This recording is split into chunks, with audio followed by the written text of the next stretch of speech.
Hello student, myself Dr. Ashish Maheshwari, deputy director motion education private limited.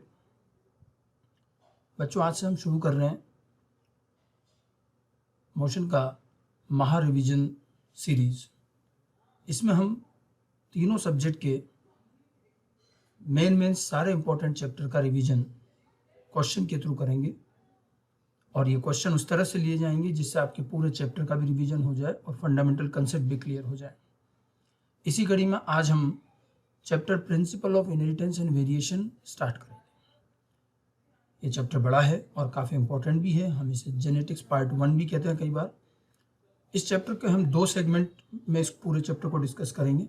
आज हम उसका part 1 discuss करेंगे, फिर अगली क्लास में पार्ट 2 होगा, ठीक है।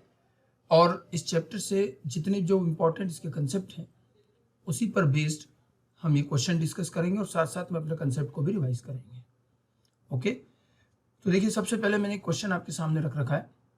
जब हम चैप्टर की शुरुआत करते हैं तो जेनेटिक्स की फंडामेंटल डेफिनेशन से करते हैं और उसके फंडामेंटल कंसेप्ट से करते हैं। उसी पर बेस्ड है आपका ये पहला क्वेश्चन। जरा इसको देखें। Read the following statement and find out the incorrect statement. हमें इस क्वेश्चन में इनकरेक्ट स्टेटमेंट फाइंड आउट करना है। हम जरा स्टेटमेंट पढ़ते हैं। Genetics deals with the inheritance as well as variation of characters from parents to offspring. बड़ी सिंपल सी बात है, जेनेटिक्स की डेफिनेशन दे रखी है। तो हम जेनेटिक्स को अगर डिफाइन करते हैं, देखिए, तो हम सबसे पहले जेनेटिक्स की फंडामेंटल डेफिनेशन को डिस्कस कर लें। तो हम बताते हैं genetics is the study of heredity and variation, right. Heredity and variation is called genetics. अब इन हेरिडिटी और वेरिएशन में क्या किया जाता है, जरा हम उसको भी समझें। तो हेरिडिटी जो है, बहुत एग्जैक्टली कहा जाए सिंपल वर्ड में, it is the study of inheritance. Heredity में हम इनहेरिटेंस की स्टडी करते हैं। एंड इनहेरिटेंस क्या चीज है? It is the transmission of character. It is the process of transmission of character. Process of transmission of character from one generation to next generation.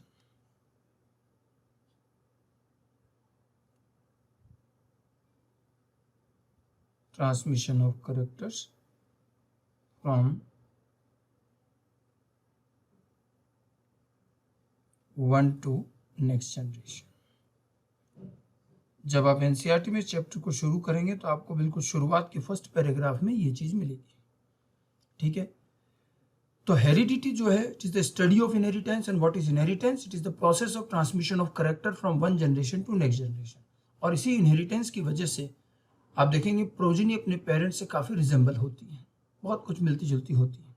लेकिन हम ये भी देखते हैं कि ट्रांसमिशन ऑफ कैरेक्टर के बावजूद भी ऐसा भी नहीं कि प्रोजेनी अपने पेरेंट्स से 100% आइडेंटिकल हो, नहीं, ऐसा भी नहीं है। थोड़े बहुत डिफरेंसेस भी आते हैं।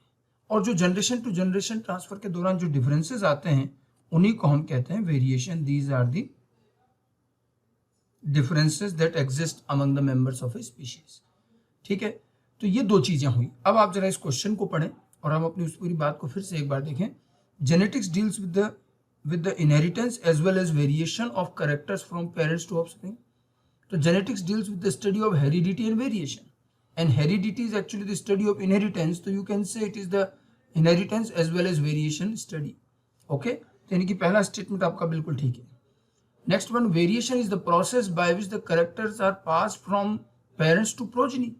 करेक्टर का पेरेंट से प्रोजेनी में पास होना, ये वेरिएशन नहीं है, ये तो क्या है? इनहेरिटेंस। मतलब ये वेरिएशन की डेफिनेशन प्रॉपर नहीं है, ये गलत स्टेटमेंट हो गया। Inheritance is the basis of genetics, हाँ ये बात बिल्कुल ठीक है।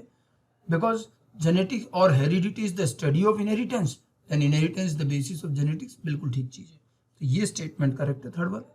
उसके बाद लास्ट में, inheritance is the degree by which the progeny differs from their parents, ठीक है। Inheritance is the degree by which the progeny differs from parents. Progeny का पेरेंट्स से डिफरेंस होना, ये इनहेरिटेंस नहीं है बल्कि ये तो वेरिएशन है। मतलब ये भी गलत है। जो वेरिएशन और इनहेरिटेंस के दोनों स्टेटमेंट है ये रिवर्स हो गए। जो वेरिएशन बता रहा वो इनहेरिटेंस है, जो इनहेरिटेंस कह रहा वो वेरिएशन है। इनकी ये 2 चीज गलत है, 2 सही है। हमारा इस क्वेश्चन का हमें इनकरेक्ट पूछा था, तो बी और डी इसमें इनकरेक्ट है, इसलिए इसका आंसर हो जाएगा C. Okay, so this is how we can understand what is genetics, what is inheritance and what is heredity. चलो आगे बढ़ते हैं, अगला क्वेश्चन लेते हैं। Next question alleles represent allele. अब अगला क्वेश्चन मैंने सीधा अलील से लिया है, और जब हम जेनेटिक्स की बात करते हैं तो अलील की बात तो जरूर की जाएगी। जीन और अलील ये दो चीजें, ठीक है। अलील के इस क्वेश्चन को पढ़ने से पहले मैं ब्रीफ में आपको अलील समझाऊं तो देखिए दो चीजें होती हैं, हम दो वर्ड यूज करते हैं, जीन एंड अलील। जीन जो है ये तो है डीएनए का segment, it is the DNA segment and it forms character. तो ये कैरेक्टर बनाता है, डीएनए का एक सेगमेंट होता है जीन। लेकिन अलील जो है ये क्या करता है, it regulates different forms of a character, regulate the different forms of a character. ये कैरेक्टर के डिफरेंट फॉर्म बनाते हैं। अब देखो कैरेक्टर जो भी होता है, कैरेक्टर तो हर स्पीशीज के अपने फिक्स कैरेक्टर हैं, लेकिन एक एक कैरेक्टर के कई डिफरेंट फॉर्म है। जैसे हाइट कैरेक्टर है, लेकिन हाइट टॉल भी हो सकती है, हाइट ड्वार्फ भी हो सकती है। इसी तरह से फ्लावर कलर है, मान लो तो फ्लावर कलर रेड भी हो सकता है, फ्लावर कलर व्हाइट भी हो सकता है, येलो भी हो सकता है। हमें अलग अलग कैरेक्टर के डिफरेंट फॉर्म्स दिखते हैं। और जब हम एक पॉपुलेशन में इसको ऑब्जर्व करते हैं तो पॉपुलेशन के अंदर हमें देखने को मिलता है कि एक एक कैरेक्टर के हमें डिफरेंट फॉर्म नजर आएंगे। तो उन डिफरेंट फॉर्म को रिप्रेजेंट करने के लिए अलील वर्ड बनाया गया। अलील की एक खास बात और है कि they are present on same locus on homologous chromosome. तो होमोलोगस क्रोमोसोम के सेम लोकस पर होते हैं, ठीक है। होमोलोगस क्रोमोसोम के सेम लोकस पर होंगे और एक ही कैरेक्टर के डिफरेंट फॉर्म रेगुलेट करेंगे। जैसे ये होमोलोगस क्रोमोसोम, मान लीजिए यहाँ हाइट का टी जीन है, तो इसके ठीक सामने यहाँ पर भी हाइट का ही जीन होगा, लेकिन हो सकता है स्मॉल टी हो सकता है कैपिटल टी हो, ठीक है। मतलब अगर मान लीजिए हाइट एक कैरेक्टर है तो इसके दो फॉर्म होते हैं, टॉल एंड ड्वार्फ। तो हाइट को रिप्रेजेंट करने वाली यूनिट होगी जीन, लेकिन क्योंकि हाइट के दो फॉर्म है, टॉल एंड ड्वार्फ, तो एक ही जीन टॉल और ड्वार्फ दोनों तो बनाएगा नहीं, उस जीन के भी दो डिफरेंट फॉर्म है। तो जैसे कैरेक्टर के डिफरेंट फॉर्म अलील हैं, सॉरी ट्रेट हैं, तो जीन के डिफरेंट फॉर्म को कौन रिप्रेजेंट करता है, अलील। तो टॉल एंड ड्वार्फ उसके अलीलिक फॉर्म होंगे। हम इसको टॉल को कैपिटल टी से रिप्रेजेंट करते हैं, तो ड्वार्फ को स्मॉल टी से। अल्फाबेटिक लेटर एक ही रखा जाता है और ये होमोलोगस क्रोमोसोम के सेम लोकस पर होंगे। अगर ऑर्गेनिज्म हैप्लॉइड है तो क्रोमोसोम होमोलोगस नहीं होता, सिंगल क्रोमोसोम है तो उसमें सिंगल अलील होगा। अदरवाइज ऑर्गेनिज्म डिप्लॉइड है, 2 क्रोमोसोम 2 लोकस, एक क्रोमोसोम पर एक प्रकार का एक ही लोकस होता है। तो होमोलोगस पेयर पर आमने सामने वाले जो लोकस है वो सेम लोकस कहे जाएंगे, ठीक है।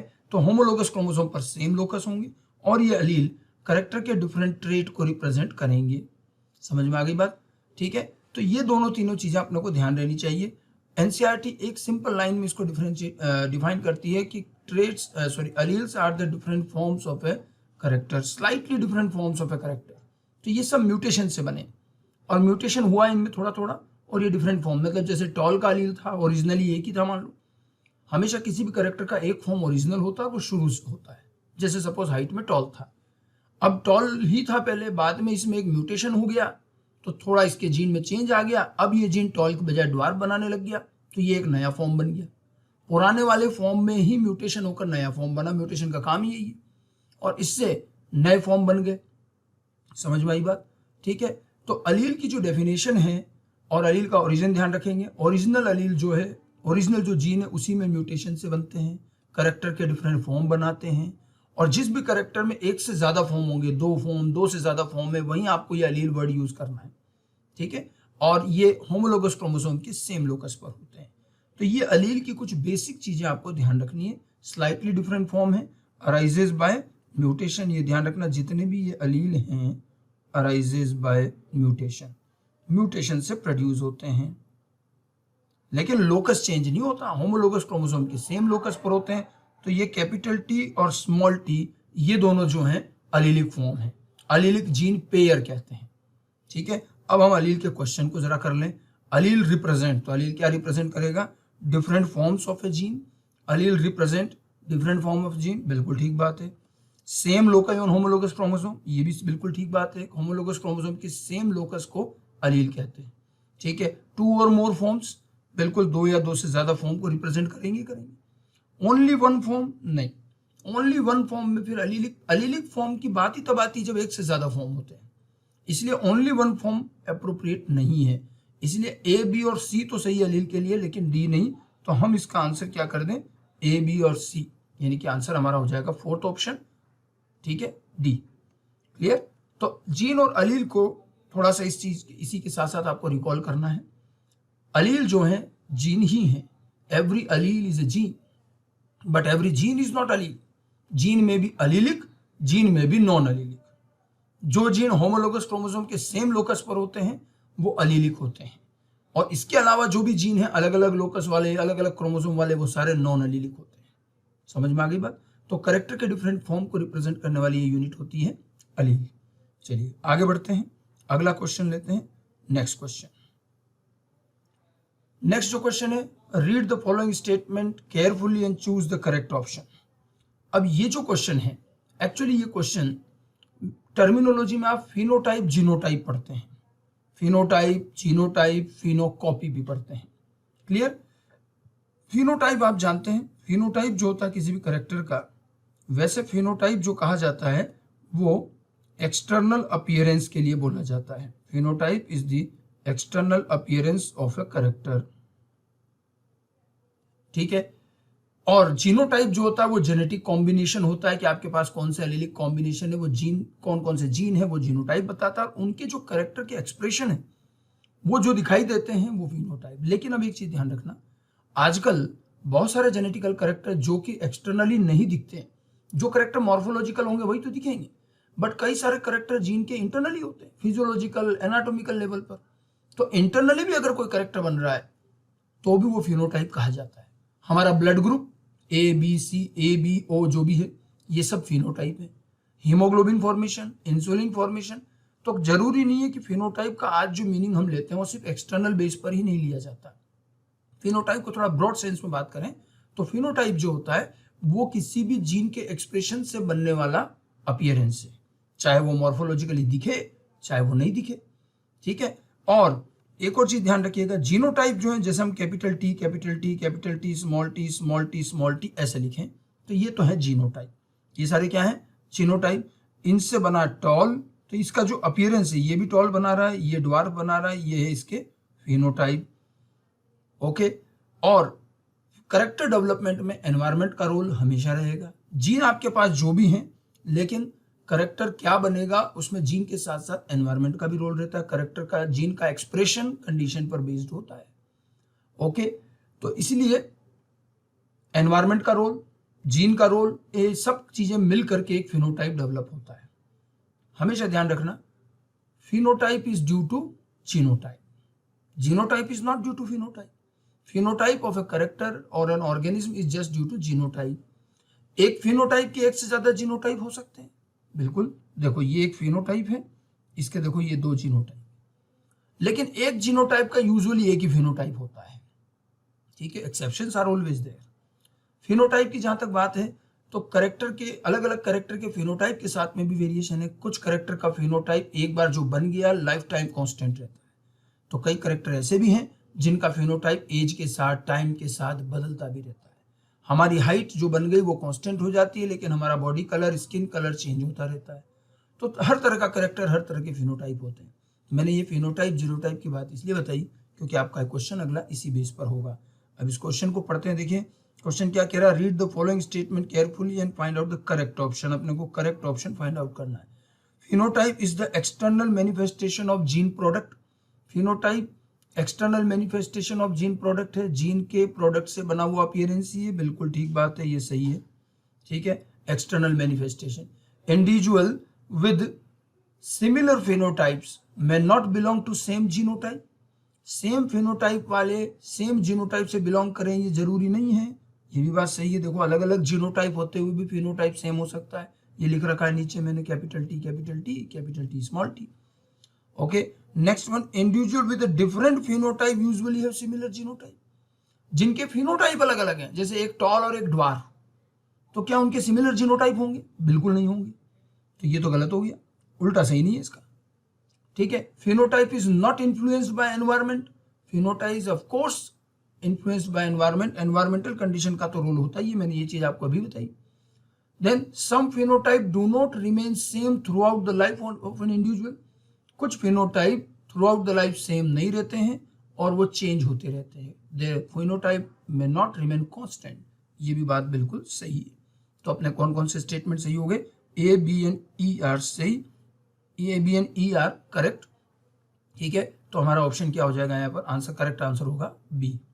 ओके, नेक्स्ट आगे चलते हैं, अगला क्वेश्चन लेते हैं। नेक्स्ट क्वेश्चन, ये भी फिनोटाइप जीनोटाइप से ही रिलेटेड एक और पार्ट है। हम ये जेनेटिक्स की शुरुआत में जो टर्मिनोलॉजी पढ़ते हैं उसमें आता है फिनोटाइप जीनोटाइप, मैंने आपको समझा दिया। इस डेफी क्वेश्चन के साथ साथ फिनोटाइप जीनोटाइप का कंसेप्ट ध्यान रखना है। अच्छा, फिनोटाइप जीनोटाइप के साथ साथ ही एक और कंसेप्ट होता है फिनोकॉपी। फिनोकॉपी जो है वो क्या चीज है? देखो, फिनोकॉपी, फिनोकॉपी क्या होता है? जब दो अलग अलग genotype capital T small T जो अलग अलग ही फिनोटाइप बनाते हैं, ठीक है, कैपिटल टी टॉल बनाता है, स्मॉल टी ड्वार्फ बनाता है। ये तो जीनोटाइप और ये इनके फिनोटाइप।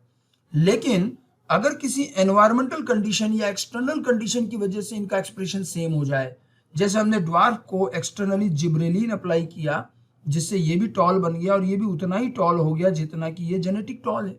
अब दोनों टॉल दिख रहे, तो हमने एक जेनेटिक ड्वार्फ प्लांट में जिब्रेलिन स्प्रे किया और उसको भी उतना ही टॉल बना दिया जितना कि कैपिटल टी। अब ये दोनों टॉल हमें एक जैसे दिख रहे हैं, लेकिन ये फिनोटाइप नहीं है। फिनोटाइप तो जो जीन का एक्चुअल एक्सप्रेशन है वो है। एनवायरमेंटल एक्सटर्नल कंडीशन से अगर चेंज होकर आया है तो वो फिनोकॉपी कहलाएगा। तो किसी जीनोटाइप का जो फिनोटाइप आता है वो एक्सटर्नल कंडीशन की वजह से चेंज हो जाए और किसी और के जैसा दिखाई दे तो उसको हम फिनोटाइप कहते हैं, फिनोकॉपी कहते हैं। समझ में आ गई बात? तो ये जो टॉलनेस है इसकी ये फिनोकॉपी है। अब क्वेश्चन पढ़ते हैं, अ नॉन इनहेरिटेबल। अब देख लो, एक और बात यही समझ लो, ये जो जिब्रेलिन से टॉल किया गया प्लांट, इसमें एग्जाम में भी क्वेश्चन आया है कि जिब्रेलिन से टॉल किया गया ये प्लांट अपने नेक्स्ट जनरेशन में प्रोजेनी कैसे बनाएगा। ठीक है, जिब्रेलिन से आपने ड्वार्फ को टॉल कर दिया, क्या इसके जीन में चेंज आया? इसका जीन था स्मॉल टी तो वो वही रहेगा, जीन में थोड़ी चेंज आया। लेकिन हाँ, ये सोमेटिकली टॉल हो गया तो एक सोमेटिक वेरिएशन, अगली जनरेशन में वापस स्मॉल टी भेजेगा और अपनी प्रोजेनी ड्वार्फ ही बनाएगा। मतलब फिनोकॉपी जो है वो सोमेटिक वेरिएशन है, नॉन इनहेरिटेबल, बस वो उस जनरेशन तक रहेगी, आगे नहीं जाती। तो a non inheritable, environmentally induced, environment की वजह से हो रही external condition, modification resembling the phenotype of a non gene. Non inheritable, environment द्वारा इंड्यूस्ड, किसी पर्टिकुलर जीन के फिनोटाइप से रिजेंबल करे, उसको क्या कहेंगे? तो दैट इज कॉल्ड फिनोकॉपी। इसको क्या कहेंगे? फिनोकॉपी। ओके, समझ में आ गई बात? तो जीनोटाइप, फिनोटाइप और फिनोकॉपी तीनों चीज ध्यान रखिएगा, इंपॉर्टेंट कंसेप्ट है, पूछा जाता है। चलिए आगे बढ़ते हैं। नेक्स्ट जो क्वेश्चन है इसके लिए मैं आपको पहले क्लियर कर लूं कि अगला जो हम क्वेश्चन ले रहे हैं वो हमारे एक बड़ा ही इंपॉर्टेंट कंसेप्ट पर बेस्ड है, डोमिनेंट एंड रिसेसिव। ओके, जो डोमिनेंट और रिसेसिव का कंसेप्ट है हमें एनसीईआरटी के अंदर भी दिया है, पेज नंबर 76-77 पर, explanation of concept of dominance. तो डोमिनेंस और रिसेसिव को समझना बड़ा ही इंपॉर्टेंट पार्ट है। आप ये ध्यान रखिएगा कि वैसे जो हेट्रोजाइगस के अंदर अपीयर हो करेक्टर का, वो एक्सप्रेशन कहलाता है डोमिनेंट, और जो सिर्फ होमोजाइगस में आ पाए, हेट्रोजाइगस में नहीं आए, वो होता है रिसेसिव। ये तो होती बेसिक बात। वैसे लेकिन देखो, किसी भी करेक्टर के अंदर डोमिनेंट कौन है, रिसेसिव कौन है, ये चीज हम कैसे पता लगाएंगे? तो ये जीन की फंक्शनिंग से आता है। हमेशा ध्यान रखिएगा, एक करेक्टर का जो ओरिजिनल अलील होता है, देखो हर करेक्टर का एक फॉर्म ओरिजिनल होता है जो उसमें शुरू से होता है। जैसे मैं कह रहा था हाइट में टॉल एंड ड्वार्फ है, तो टॉल शुरू से था, और जो ओरिजिनल अलील होता है उसको एनसीईआरटी के अकॉर्डिंग कहते हैं अनमोडिफाइड अलील। और ये अनमोडिफाइड अलील हमेशा फंक्शनल होता है, ये कोई प्रोटीन बनाता है, एंजाइम बनाता है और उससे एक करेक्टर बनता है, उसको हम कहते हैं अनमोडिफाइड अलील, और ये फंक्शनल है तो ये यूजुअली डोमिनेंट होता है। अब इस अनमोडिफाइड अलील के अंदर मान लो हो गया म्यूटेशन। अब म्यूटेशन कोई सा भी हो सकता है, लेकिन अगर उसमें म्यूटेशन हो गया तो अब नया अलील कहलाएगा मॉडिफाइड अलील। अनमोडिफाइड से क्या रहेगा, मॉडिफाइड अलील बनेगा। किससे बनेगा, म्यूटेशन से बनेगा। अनमोडिफाइड जो नॉर्मल एंजाइम नॉर्मल करेक्टर बना रहा है वो कहलाता है डोमिनेंट। लेकिन मॉडिफाइड अलील जो है अब उसका कोई पता नहीं वो क्या काम करेगा। मॉडिफाइड अलील हो सकता है नॉर्मल एंजाइम बना, ये आपने एनसीईआरटी में पढ़ा भी होगा, ठीक है। मॉडिफाइड अलील हो सकता है नॉन फंक्शनल एंजाइम बनाए, लेस एफिशिएंट एंजाइम बनाए, और कभी कभी मॉडिफाइड अलील ज्यादा अच्छा एंजाइम भी बना देता है। और कभी कभी हो सकता है मॉडिफाइड अलील कोई एंजाइम ही नहीं बनाए। आपने same sense, miss sense, non sense mutation सुना होगा, तो ये सारा उसी पर बेस्ड है, ठीक है। एनसीईआरटी का ये कंसेप्ट है, ठीक है। हमें ये ध्यान रखना है कि जो अनमोडिफाइड अलील होता है, अनमोडिफाइड अलील ये जो होता है ये फंक्शनल होता है, ठीक है, और ये डोमिनेंट कहा जाता है। लेकिन इस अनमोडिफाइड अलील में जब म्यूटेशन हो जाता है तो ये बना मॉडिफाइड अलील,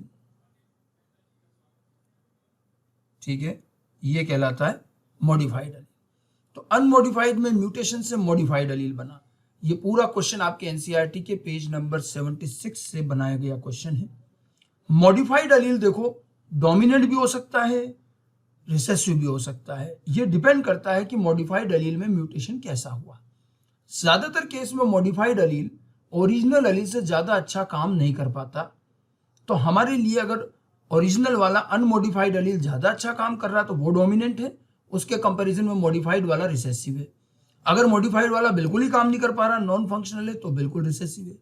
लेकिन कभी कभी मॉडिफाइड अलील ओरिजिनल अलील अनमोडिफाइड अलील के जैसा ही काम करता है, उसको हम सेम सेंस म्यूटेशन कहते हैं। ऐसे में मॉडिफाइड अलील भी क्या होता है, मॉडिफाइड अलील भी डोमिनेंट कहा जाएगा। और एक रेयर केस ऐसा होता है जिसमें मॉडिफाइड अलील आपके ओरिजिनल अनमोडिफाइड से भी बेटर काम कर जाता है, तो ऐसे में मॉडिफाइड डोमिनेंट हो गया। ये तो कंपैरिजन है, जो बढ़िया वो डोमिनेंट। मॉडिफाइड भी कभी कभी रेयरली डोमिनेंट हो सकता है, बट बहुत रेयर केस में। आपने सुना भी होगा म्यूटेशंस आर जनरली रिसेसिव। क्यों? क्योंकि म्यूटेशन जो आपका ओरिजिनल अनमोडिफाइड अलील है वो फंक्शनल है, डोमिनेंट है, उसमें म्यूटेशन होगा तो ज्यादा पॉसिबिलिटी उसके बेकार होने की होती है, और इसीलिए मॉडिफाइड अलील ज्यादातर रिसेसिव होते हैं, ज्यादातर बोला है, समझ गए। ये आपका मॉडिफाइड अनमोडिफाइड के बेस पर ही पूरा क्वेश्चन है। अब इस क्वेश्चन को पढ़ते हैं, जरा समझने की कोशिश करते हैं। If substrate S is transformed into product with the help of enzyme E, ये बिल्कुल एनसीईआरटी की भाषा है।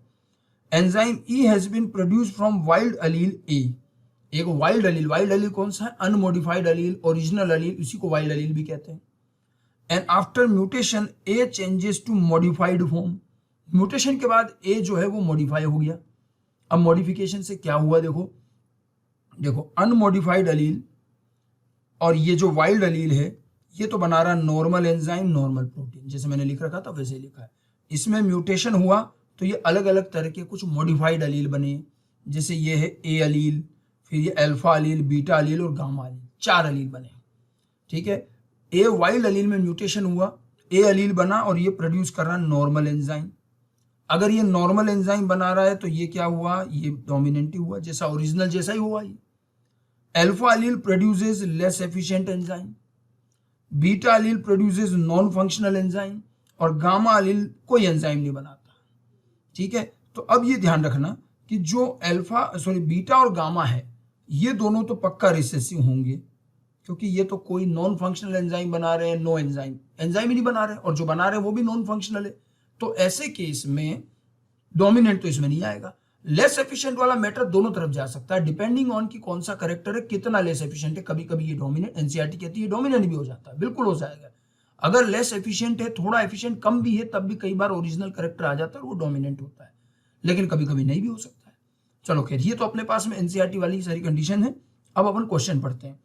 After considering the above findings, which of the following allele pair will produce recessive phenotype. अब कौन सा कॉम्बिनेशन रिसेसिव फिनोटाइप बनाएगा, तो एक भी ध्यान रखना, जहां ये ए अलील आ गया तो ए अलील तो बिल्कुल नॉर्मल एंजाइम बना रहा है, तो इसका मतलब ए अलील अगर है साथ में तो डोमिनेंट ही आएगा, ओरिजिनल कैरेक्टर ही आएगा। अपने को पूछ रहा किस कॉम्बिनेशन में रिसेसिव आएगा। देखो ए और अल्फा, पहला ये कॉम्बिनेशन। अब अल्फा भले ठीक है, अल्फा का पता नहीं लेस एफिशिएंट वाला, लेकिन ए तो पक्की बात है डोमिनेंट है, तो इसमें तो रिसेसिव नहीं आएगा, इसमें तो डोमिनेंट फॉर्म आएगा। दूसरा देखिए ए और बीटा, अब ए और बीटा है तो फिर ए आ रहा है, ए अगर साथ में है, नॉर्मल एंजाइम बना रहा है तो वो डोमिनेंट होगा। सी है कैपिटल ए एंड स्मॉल ए, तो ये तो दोनों ही नॉर्मल एंजाइम बना रहे हैं, तो ये तो बिल्कुल भी, ये तो हमेशा डोमिनेंट रहेगा। और देखो बीटा और गामा, मैंने क्या कहा था, बीटा और गामा, बीटा बना रहा है नॉन फंक्शनल एंजाइम, गामा बना रहा है कोई एंजाइम नहीं। तो जब नॉन फंक्शनल एंजाइम और नो एंजाइम, इसका मतलब कोई एंजाइम नहीं बनेगा, कंफर्म रिसेसिव कैरेक्टर आएगा। तो हमारा आंसर हो गया डी। समझ में आ गई बात। तो non functional enzyme, no enzyme बनाने वाले मॉडिफाइड अलील हमेशा रिसेसिव होते हैं। लेस एफिशिएंट वाला भी रिसेसिव हो सकता है डिपेंडिंग ऑन कैरेक्टर। जो मॉडिफाइड अलील नॉर्मल एंजाइम बनाएगा और कभी कभी लेस एफिशिएंट भी, तो वो डोमिनेंट ही रहेंगे, ओरिजिनल अनमॉडिफाइड के जैसा ही काम करेंगे। आगे बात समझ में। तो डोमिनेंट रिसेसिव का ये कंसेप्ट भी ध्यान रखना है, और क्वेश्चन के थ्रू हम इस चीज को समझ भी लें कि कब कब डोमिनेंट आएगा करेक्टर, कब कब रिसेसिव। क्वेश्चन में हमसे पूछ रहे थे कि भाई डोमिनेंट कब आएगा, तो बीटा और गामा जब होंगे, सॉरी रिसेसिव कब आएगा, तो बीटा और गामा होने पर आएगा। इसलिए आंसर हमने क्या रखा, इसका 4 आंसर रखा। ओके, चलिए आगे बढ़ते हैं, नेक्स्ट क्वेश्चन पर आते हैं। नेक्स्ट क्वेश्चन जो है, ये भी मैंने डोमिनेंट और रिसेसिव का जो कंसेप्ट समझा रहा था उसी की कंटिन्यूएशन में आगे लिखा है। अभी जो मैंने आपको डोमिनेंट बताया, unmodified, modified, wild allele, original allele, functional, non functional, उसी के बेस पर है ये सारा। According to the concept of dominance, the following statements are given below. Read the statement carefully and choose the correct answer. अब इसमें आपको correct answer choose करना है, ठीक है। Wild allele is a fully functional allele that forms RNA, protein but not enzyme. Wild allele मतलब कोई original अलील, unmodified अलील, पूरी तरह से फंक्शनल है, बिल्कुल। इसको इस स्टेटमेंट में बहुत से लोग गफलत खा जाते हैं। फुल्ली फंक्शनल है, आरएनए बनाता है, प्रोटीन बनाता है, यहां तक सही है, बट नॉट एंजाइम। ये क्या गड़बड़ है, जब प्रोटीन बना रहा है तो एंजाइम क्यों नहीं बनाएगा, ये नॉट यहां लगा के गड़बड़ कर दी। ये स्टेटमेंट अपना सही नहीं है, ठीक है। आरएनए, प्रोटीन एंड एंजाइम होना चाहिए, नॉट क्यों आ गया, नॉट एंजाइम तो गलत हो गया। Next, the mutant allele generally produces a faulty product और नो प्रोडक्ट एट ऑल। जो म्यूटेंट अलील है या मॉडिफाइड अलील है, या तो वो एबनॉर्मल नॉन फंक्शनल प्रोडक्ट बनाएगा या नहीं बनाएगा, ये बात तो बिल्कुल सही है। आगे देख लेते हैं। The modified functional wild type allele represent the original phenotype. अब आप देखो, modified functional wild type, modified वाला फंक्शनल फिर भी हो सकता है, लेकिन मॉडिफाइड को वाइल्ड नहीं कहते। मॉडिफाइड वाला ओरिजिनल नहीं है, तो वाइल्ड कहना गलत हो गया। मॉडिफाइड फंक्शनल वाइल्ड टाइप नहीं आएगा, मॉडिफाइड म्यूटेंट होता है, वाइल्ड नहीं होता है, इसलिए ये स्टेटमेंट गलत है। देन द मॉडिफाइड और mutated non functional allele behaves as dominant allele. जो मॉडिफाइड या म्यूटेटेड अलील है और वो भी नॉन फंक्शनल है, क्या वो डोमिनेंट होगा, बिल्कुल भी डोमिनेंट नहीं होगा। तो हमारे 3 स्टेटमेंट गलत हो गए। मैंने वही ओरिजिनल, डोमिनेंट के, रिसेसिव के बेस पर ही ये चीज भी दी है। हमारे इस क्वेश्चन का आंसर हो गया बी। और ये ध्यान रखना कि जो म्यूटेंट अलील होते हैं, जो नॉन फंक्शनल या नो प्रोडक्ट बनाते हैं, वो रिसेसिव होंगे। बाकी जो मॉडिफाइड अलील नॉर्मल एंजाइम बनाएगा, वो ओरिजिनल की तरह काम करेगा, वो डोमिनेंट होगा, ठीक है। वाइल्ड अलील फुल्ली फंक्शनल होता है, वो प्रोटीन, आरएनए, एंजाइम सब बनाता है, समझ गए। मॉडिफाइड अलील को वाइल्ड अलील नहीं कहना है अपने को, मॉडिफाइड अलील म्यूटेंट अलील होता है, वाइल्ड अलील अनमॉडिफाइड अलील। ये छोटी छोटी बेसिक्स और ध्यान रखने। तो डोमिनेंट और रिसेसिव के इस कंसेप्ट को मैंने आपको 2 क्वेश्चन के थ्रू समझाया, अच्छे से ध्यान रखिएगा। और एनसीईआरटी के पेज नंबर 76-77 पर ये कंसेप्ट दिया, वहां भी पढ़ लीजिएगा। ओके, आगे चलते हैं। नेक्स्ट क्वेश्चन, अगला क्वेश्चन हमारा, select the incorrect statement for Gregor Mendel. अब हम मेंडेलियन जेनेटिक्स पर आ गए। जेनेटिक्स की जनरल बातें हमने, टर्मिनोलॉजी के कुछ मेन कंसेप्ट हैं, अलील, डोमिनेंट, रिसेसिव, इनको समझने के बाद अब हम मेंडल पर आते हैं। तो मेंडल के बारे में हम जानते हैं कि मेंडल ने 1856 से लेकर 1865 के बीच में अपना पूरा एक्सपेरिमेंट किया। और मेंडल का ये जो एक्सपेरिमेंट था, ये उस समय के लोगों के ध्यान में नहीं गया और काफी सालों बाद इसकी रीडिस्कवरी हुई। मेंडल ने पी प्लांट का सिलेक्शन किया था और उस पर कई सारे हाइब्रिडाइजेशन एक्सपेरिमेंट भी किए। मेंडल बायोलॉजी में, जेनेटिक्स में पहली बार मैथमेटिक्स के और स्टैटिस्टिक्स के एप्लीकेशन के लिए भी जाने जाते हैं। वो पूरा स्टैटिस्टिक्स का नॉलेज था और बड़े लार्ज स्केल पर उन्होंने प्लांट ग्रो करके क्रॉस किया और इसलिए उनके रिजल्ट बड़े ऑथेंटिक रहे। साथ साथ में उन्होंने मैथमेटिकल फार्मूलों का यूज किया, जिसकी वजह से उनके रिजल्ट क्रॉस करने से पहले भी उनको आइडिया था कि क्या रिजल्ट आएंगे। ठीक है, और उन्होंने सेल्फ पोलिनेटेड पी प्लांट लिया और अपनी इच्छा से उन्होंने फिर क्रॉस करवाए, हाइब्रिडाइजेशन करवाया। ये सारी बातें उनकी थी। मेंडल के रिगार्डिंग क्या इनकरेक्ट है ये अब हमें ढूंढना है। He conducted hybridization experiment on garden pea for 7 years। 7 years तक उन्होंने गार्डन पी पर काम किया, ऑलमोस्ट 7 to 8 year काम किया, बिल्कुल ठीक बात है। He applied statistical analysis and mathematical logic for the first time to the problems in biology. ये भी बिल्कुल सही है, पहली बार मैथ्स का यूज इन्होंने किया था। ठीक है, देन नेक्स्ट हिज एक्सपेरिमेंट है स्मॉल सैम्पलिंग साइज। अब ये तो गड़बड़ है, तो एनसीईआरटी में भी आपने पढ़ा होगा ये स्मॉल नहीं है, लार्ज होना चाहिए।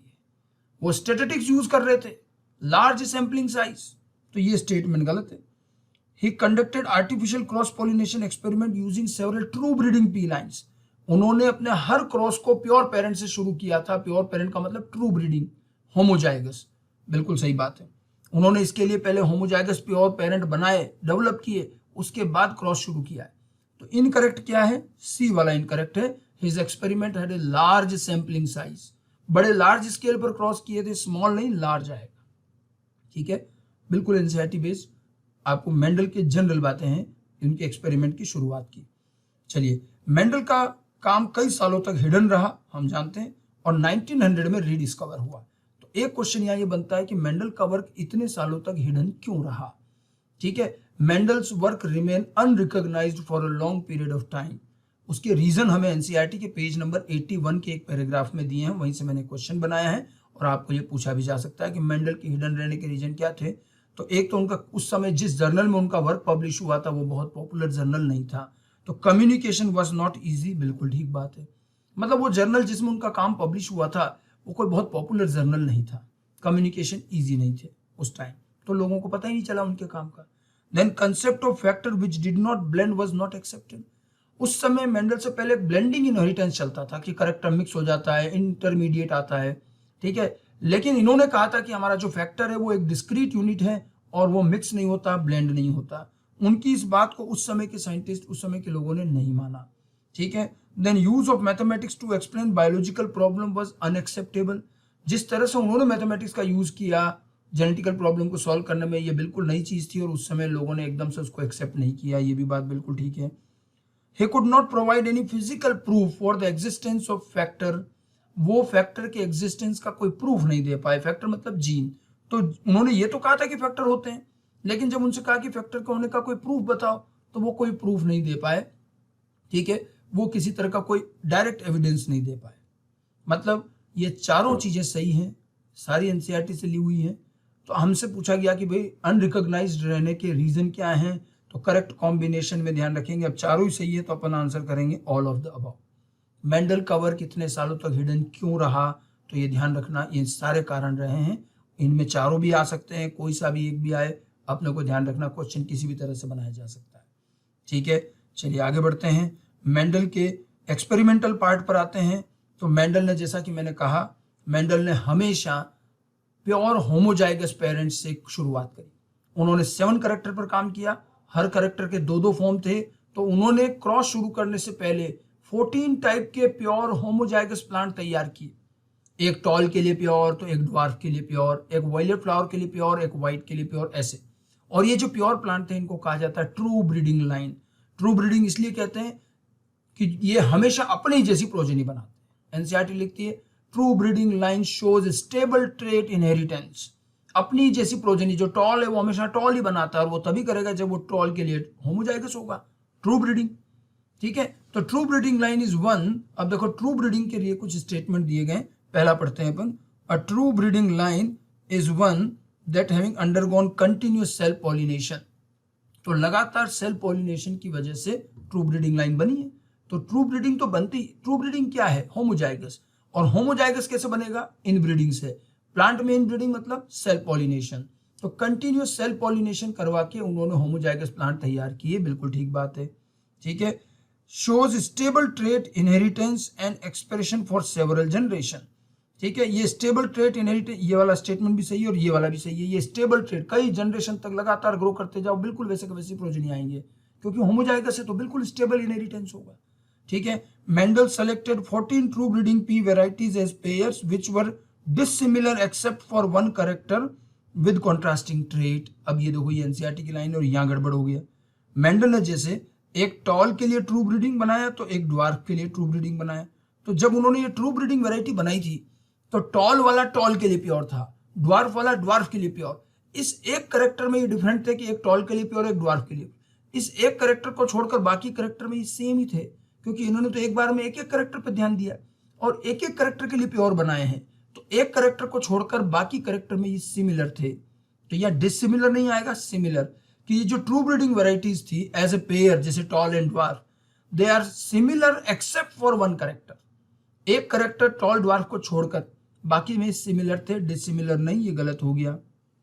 ठीक है। एनसीईआरटी के पेज नंबर 70 का जो सबसे लास्ट पैराग्राफ है उससे बनाया ये क्वेश्चन। बड़ा अच्छा क्वेश्चन है, वहां से आप पढ़िएगा भी।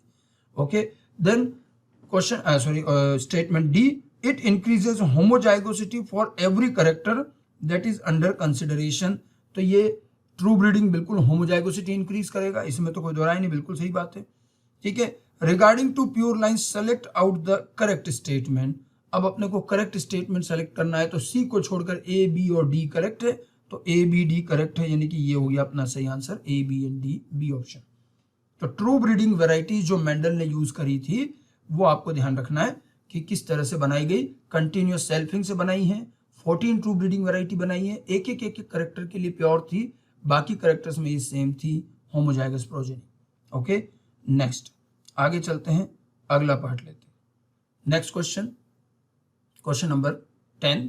ठीक है। The figure given below is the experimental technique of Mendel. Mendel ने किस तरह से अपने क्रॉस किए वो एक्सपेरिमेंटल टेक्निक दे रखी है, और ये जो है एक्सपेरिमेंटल टेक्निक एनसीईआरटी का डायग्राम आप देख सकते हैं। मेंडल ने हाइब्रिडाइजेशन टेक्निक जो क्रॉस किया था उसमें उन्होंने emasculation bagging tagging technique use करी थी। Emasculation bagging tagging technique. Okay, और वही यहाँ डायग्राम में दिखा रखा है। देखो, एक फ्लावर दिखा रखा है, ये कैंची दिखा रखी है, कैंची से ये स्टेमन हटा रहे हैं। इमेस्कुलेशन क्या चीज होती है? It is the removal of anther, removal of anther और stamen from a bisexual flower. किसमें से? बाइसेक्सुअल फ्लावर में से एंथर और स्टेमन रिमूव करेंगे। और यहाँ पर्पस क्या है हमारा? यहाँ पर्पस होता है सेल्फिंग प्रिवेंट करना, और इसीलिए मैच्योरिटी से पहले बाइसेक्सुअल फ्लावर से एंथर रिमूव किए जाते हैं। उसके बाद इसमें बैग लगा दिया जाता है ताकि इसमें अनवांटेड पॉलिनेशन नहीं हो। तो देखो, एक फ्लावर, ये जैसे फीमेल लिख रखा है इधर, फीमेल के यहाँ से ये कैंची से काट रहे, तो ये जो ए लिखा हुआ है, ए का क्या मतलब है? यहाँ इमेस्कुलेशन किया जा रहा है। ठीक है। अब ये देखो, दूसरा एक और प्लांट है जो मेल लिखा हुआ है, यहाँ इसमें कुछ नहीं किया, इसके पोलन ग्रेन इधर लाके डाले, तो ये जो बी दिख रहा है, ये बी क्या है? क्रॉस पॉलिनेशन कर रहे हैं। जो फीमेल पेरेंट है उसमें से एंथर हटा दिए। यह ध्यान रखना, जब हाइब्रिडाइजेशन करते हैं तो जिसका फीमेल गैमेट लेते हैं उसमें इमेस्कुलेशन करेंगे, उस वहां से मेल पार्ट हटा देंगे। फिर जिसका आपको मेल गैमेट लेना, उस प्लांट के पोलन ग्रेन ला करके यहाँ डाले जाएंगे, आर्टिफिशियल क्रॉस पॉलिनेशन। और उसके बाद जब उनको आगे डेवलप करेंगे, तो ये देखो नीचे जो सी लिख रखा है, ये सारी प्रोजेनी बनी है, क्रॉस के बाद की प्रोजेनी है। तो अपने को बताना है कि इसमें ए, बी और सी क्या दिखा रहे हैं। तो ए यहाँ पर क्या दिखा रहा है? ए आर्टिफिशियल क्रॉस पॉलिनेशन है क्या? नहीं, ए तो इमेस्कुलेशन है। देखो, ए का ए इमेस्कुलेशन है, बी बेगिंग एंड टेगिंग है क्या? नहीं, बेगिंग टेगिंग नहीं है, ये तो आर्टिफिशियल क्रॉस पॉलिनेशन है। A emasculation, B artificial cross pollination, बिल्कुल इधर आ रहे हैं, और सी हाइब्रिड ऑफस्प्रिंग, ये चीज सही है। सी ऑप्शन में करेक्ट मैचिंग है। एनसीईआरटी की चीजें हैं, हमने कुछ नाम हटा के ABC लिख दिया है, आपको वो पहचानना है। ये मेंडल के एक्सपेरिमेंटल टेक्निक पर बेस्ड क्वेश्चन है। इमेस्कुलेशन की जो टेक्निक उन्होंने यूज करी कि जो फीमेल पेरेंट है उसमें इमेस्कुलेशन से मेल पार्ट हटा दिए गए, और उसके बाद जो है फिर दूसरे पार्ट से पोलन ग्रेन ला करके और आर्टिफिशियल क्रॉस पॉलिनेशन किया गया और हाइब्रिड ऑफस्प्रिंग डेवलप किए गए। ठीक है। तो ये मेंडल की एक्सपेरिमेंटल टेक्निक का पार्ट था कि किस तरह से मेंडल ने अपने ये क्रॉसेस किए। आगे बढ़ते हैं और अगला क्वेश्चन लेते हैं। अगला जो क्वेश्चन है ये भी एनसीईआरटी का डायग्राम है, आप देख रहे होंगे। ये है मोनोहाइब्रिड क्रॉस का क्वेश्चन। इसमें एनसीईआरटी का मैंने डायग्राम उठाया है और आपसे इसमें पूछा गया है, देखो given below in the diagram given below in the diagrammatic representation of monohybrid cross, in this find out the genotype of tall plant in all the given generation। इन सारी जनरेशन में आपको टॉल प्लांट का genotype बताना है। देखो parental generation है जिसमें यहाँ टॉल एंड ड्वार्फ का क्रॉस किया है, फिर F1 जनरेशन में टॉल बने हैं, फिर इनकी सेल्फिंग करी और F2 के अंदर भी टॉल आए हैं। जो नॉर्मल मोनोहाइब्रिड क्रॉस है वैसा ही है, ठीक है। तो यहाँ हम जो क्रॉस करते हैं तो ये जो टॉल प्लांट है ये क्या होगा, कैपिटल टी, ओके। ये तो ड्वार्फ स्मॉल टी है। उसके बाद जो ये F1 बना, ये बना हेट्रोजाइगस और इसकी सेल्फिंग करेंगे तो ये भी हेट्रोजाइगस, ठीक है। और उसके बाद में जो ये F2 में आए तो F2 में जब हम इसका क्रॉस करते हैं तो ये कैपिटल टी बनता है, capital T small T and small T. सीधा साधा मोनोहाइब्रिड क्रॉस है। इसमें एज सच कोई बहुत बड़ा काम नहीं है, बड़ा आराम से मोनोहाइब्रिड क्रॉस किया जा सकता है। तो अब हम देखें तो पेरेंट का हमारा यहाँ पर जीनोटाइप क्या था, कैपिटल टी, फिर F1 में कैपिटल टी स्मॉल टी, और फिर उसके बाद में कैपिटल टी और कैपिटल टी स्मॉल टी। तो ये सारे ऑप्शन आपके मैच हो रहे हैं। इसका आंसर रहेगा सी, मोनोहाइब्रिड क्रॉस है। मोनोहाइब्रिड क्रॉस के अकॉर्डिंग आपको जीनोटाइप देने हैं। तो बहुत सिंपल सा क्वेश्चन है, मोनोहाइब्रिड पर बेस्ड। चलिए आगे बढ़ते हैं। अगला question, in F2 generation of Mendelian dihybrid cross. अब एक क्वेश्चन है मेंडेलियन डाइहाइब्रिड क्रॉस और उस पर बेस्ड ये क्वेश्चन है। देखो कैपिटल टी, कैपिटल आर का cross small T small R से किया गया, ठीक है। यहाँ पर ये करेक्टर कैपिटल टी टॉल है, कैपिटल आर वायलेट फ्लावर है, क्वेश्चन में दे रखा है। स्मॉल टी ड्वार्फ है और ये वाइट फ्लावर वाले हैं, ओके। इससे F1 जनरेशन बनेगा, capital T capital R small R, ये बना F1 जनरेशन। फिर आप इसका जब F2 जनरेशन बनाओगे तो क्या रिजल्ट आएगा, 9 3 3 1 आएगा। 9 जो होंगे ये होते हैं टॉल एंड वायलेट फ्लावर वाले, 3 जो होंगे ये होते हैं टॉल एंड वाइट फ्लावर वाले, अगले 3 होंगे ड्वार्फ एंड वायलेट फ्लावर। मैं डाइहाइब्रिड क्रॉस का सीधा रिजल्ट लिख रहा हूँ और ये होगा ड्वार्फ एंड वाइट। एक डाइहाइब्रिड क्रॉस में यही रिजल्ट आता है, ठीक है। ये तो हम डाइहाइब्रिड क्रॉस जो करते हैं बिल्कुल अच्छी तरह से जान सकते हैं। अब आपको ये क्वेश्चन जो दिया है F2 generation of Mendelian dihybrid के अकॉर्डिंग आपको सही बताना क्या है। तो देखो tall plant and violet flower plants are obtain in 1:1 frequency. अब देखो इसलिए मैंने रिजल्ट लिखा था टॉल एंड वायलेट। तो आप देखो जरा टॉल एंड ड्वार्फ का रेशियो निकालो। तो इसके अंदर 9 और 3 ये हैं 12, तो टॉल, ठीक है, ये 12 हैं, ये टॉल होंगे और 4 जो होंगे ये ड्वार्फ होते हैं। डाइहाइब्रिड क्रॉस में एक करेक्टर का रेशियो आता है 3:1 यानी कि 12:4। और वायलेट देखो जरा, वायलेट कितने, ये 9 और ये 3, वायलेट भी कितने हैं, 12 हैं। 12 वायलेट है और 12 ही टॉल है। तो अगर ये कह रहा है कि टॉल और वायलेट प्लांट 1:1 में आए तो बिल्कुल ठीक बात है। हम अगर चेकर बोर्ड में भी काउंट करेंगे तो 12 आ रहे, ठीक है। तो ये चीज बिल्कुल सही है। Now ratio of parental and non parental plant is 1:15।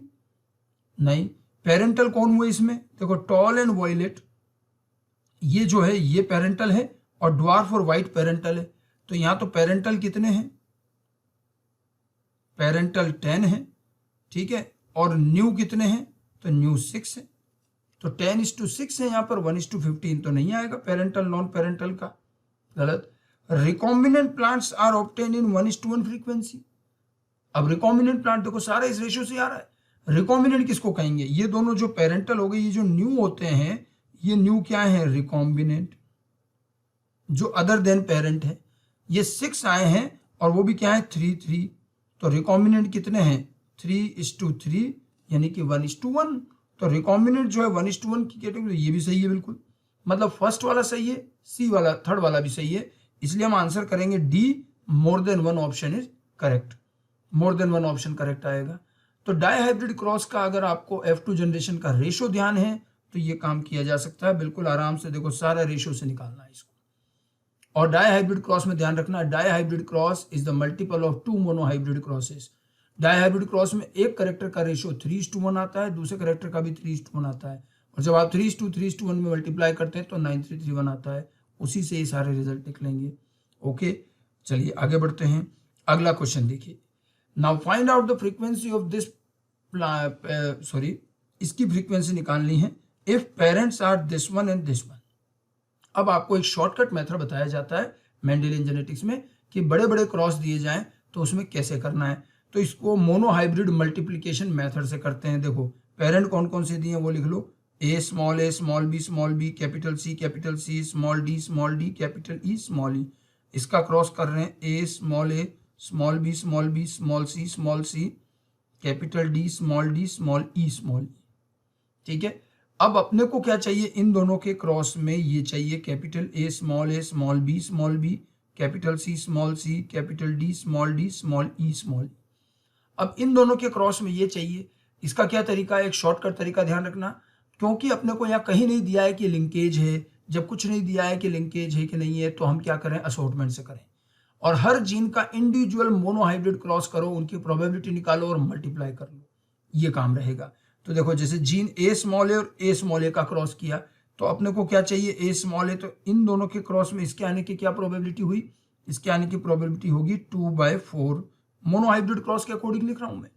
फिर देखो स्मॉल बी का क्रॉस स्मॉल बी से करा और स्मॉल बी ही चाहिए, तो इसकी प्रोबेबिलिटी तो 1 हो जाएगी। अब आपको मोनोहाइब्रिड क्रॉस आने चाहिए, स्मॉल बी और स्मॉल बी का क्रॉस में सारी स्मॉल बी आएंगे, 100% 1 प्रोबेबिलिटी। कैपिटल सी और स्मॉल सी, इसमें आपको चाहिए कैपिटल सी स्मॉल सी, तो इसकी प्रोबेबिलिटी भी क्या आएगी, इसके भी सारे प्रोजन, इन सारे क्रॉस को आप अलग अलग भी कर लो भले, कैपिटल सी स्मॉल सी दोनों होमोजाइगस से, इसकी भी प्रोबेबिलिटी 1 आएगी। फिर इधर स्मॉल डी इधर कैपिटल डी स्मॉल डी, ये टेस्ट क्रॉस के जैसा हो गया, और इन दोनों में कैपिटल डी स्मॉल डी लाने की प्रोबेबिलिटी 1/2 होगी। और इधर फिर कैपिटल ई स्मॉल ई में स्मॉल ई आने के चांस भी 1/2 होंगी, ये भी टेस्ट क्रॉस के जैसा हो गया। अब सबको मल्टीप्लाई कर दो तो क्या आ जाएगा, ये इन सबको मल्टीपल किया तो 2, तो ये हो गया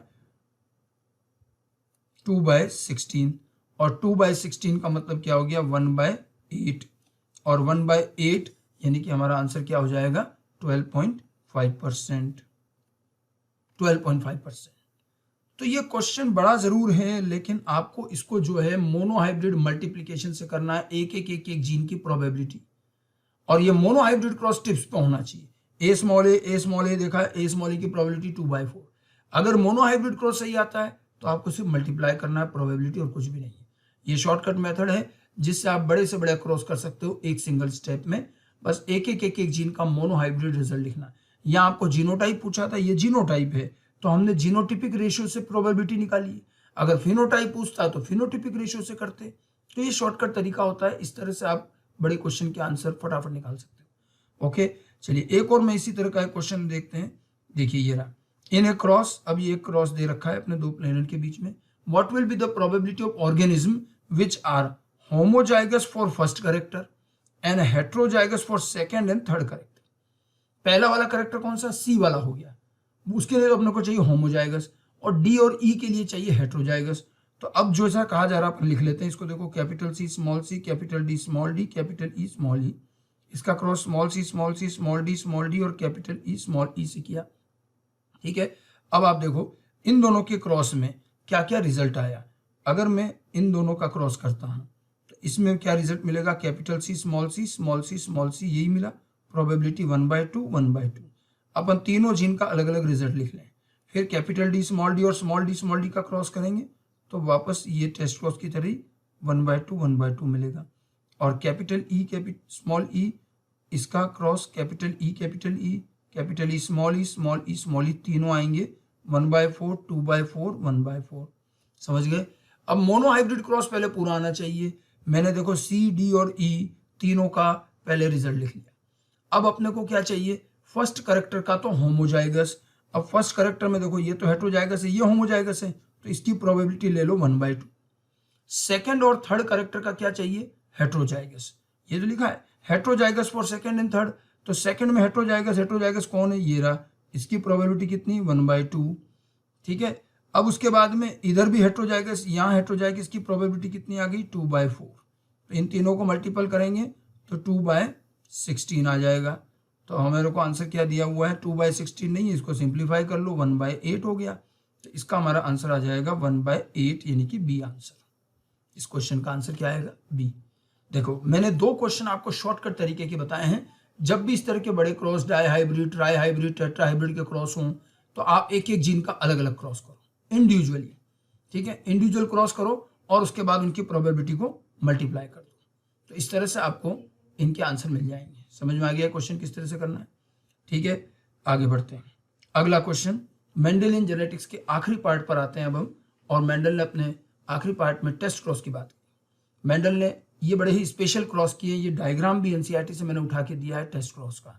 टेस्ट क्रॉस आप जानते हैं, टेस्ट क्रॉस एक ऐसा क्रॉस है जो जीनोटाइप कंफर्म करने के लिए किया जाता है और इसके अंदर F1 प्रोजेनी का क्रॉस होमोजाइगस रिसेसिव से करते हैं, होमोजाइगस रिसेसिव पेरेंट से करेंगे तो इसको हम टेस्ट क्रॉस कहते हैं और जीनोटाइप कंफर्म करने के लिए किया जाता है। अब जैसे देखो यहाँ पर ये कलर्ड फ्लावर वाला प्लांट है और उसके ऊपर देखो ये क्वेश्चन मार्क लगा रखा, मतलब अपने को इसका फिनोटाइप पता नहीं है, सॉरी डोमिनेंट फिनोटाइप है, जीनोटाइप पता नहीं। अब जीनोटाइप अगर डोमिनेंट वाला है तो हो सकता है ये होमोजाइगस कैपिटल W हो या फिर हेटेरोजाइगस हो, दोनों में डोमिनेंट होगा। तो यहाँ कहा जाता है कि अब इसका क्रॉस आप रिसेसिव से करो। देखो रिसेसिव पेरेंट है ये स्मॉल w व्हाइट फ्लावर, ठीक है। अगर ये होमोजाइगस होगा तो यहाँ पर सारे के सारे क्या आगे देखो कलर्ड, ये दिखा रखा है।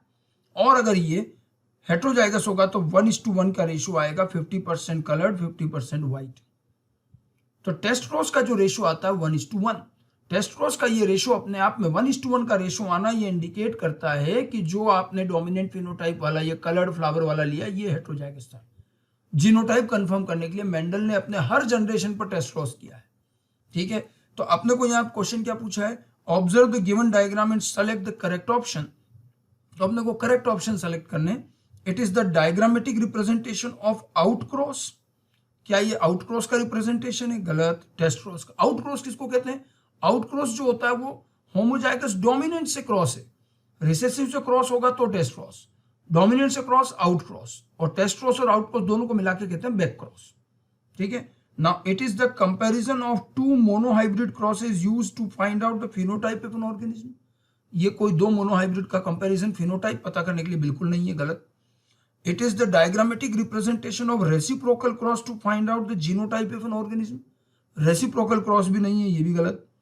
It is the diagrammatic representation of test cross to find out the genotype, ये बिल्कुल सही है, इसलिए हमारा आंसर होगा 4। ओके, एनसीईआरटी का टेस्ट क्रॉस का ये डायग्राम उठा के क्वेश्चन दिया है, ध्यान रखिएगा।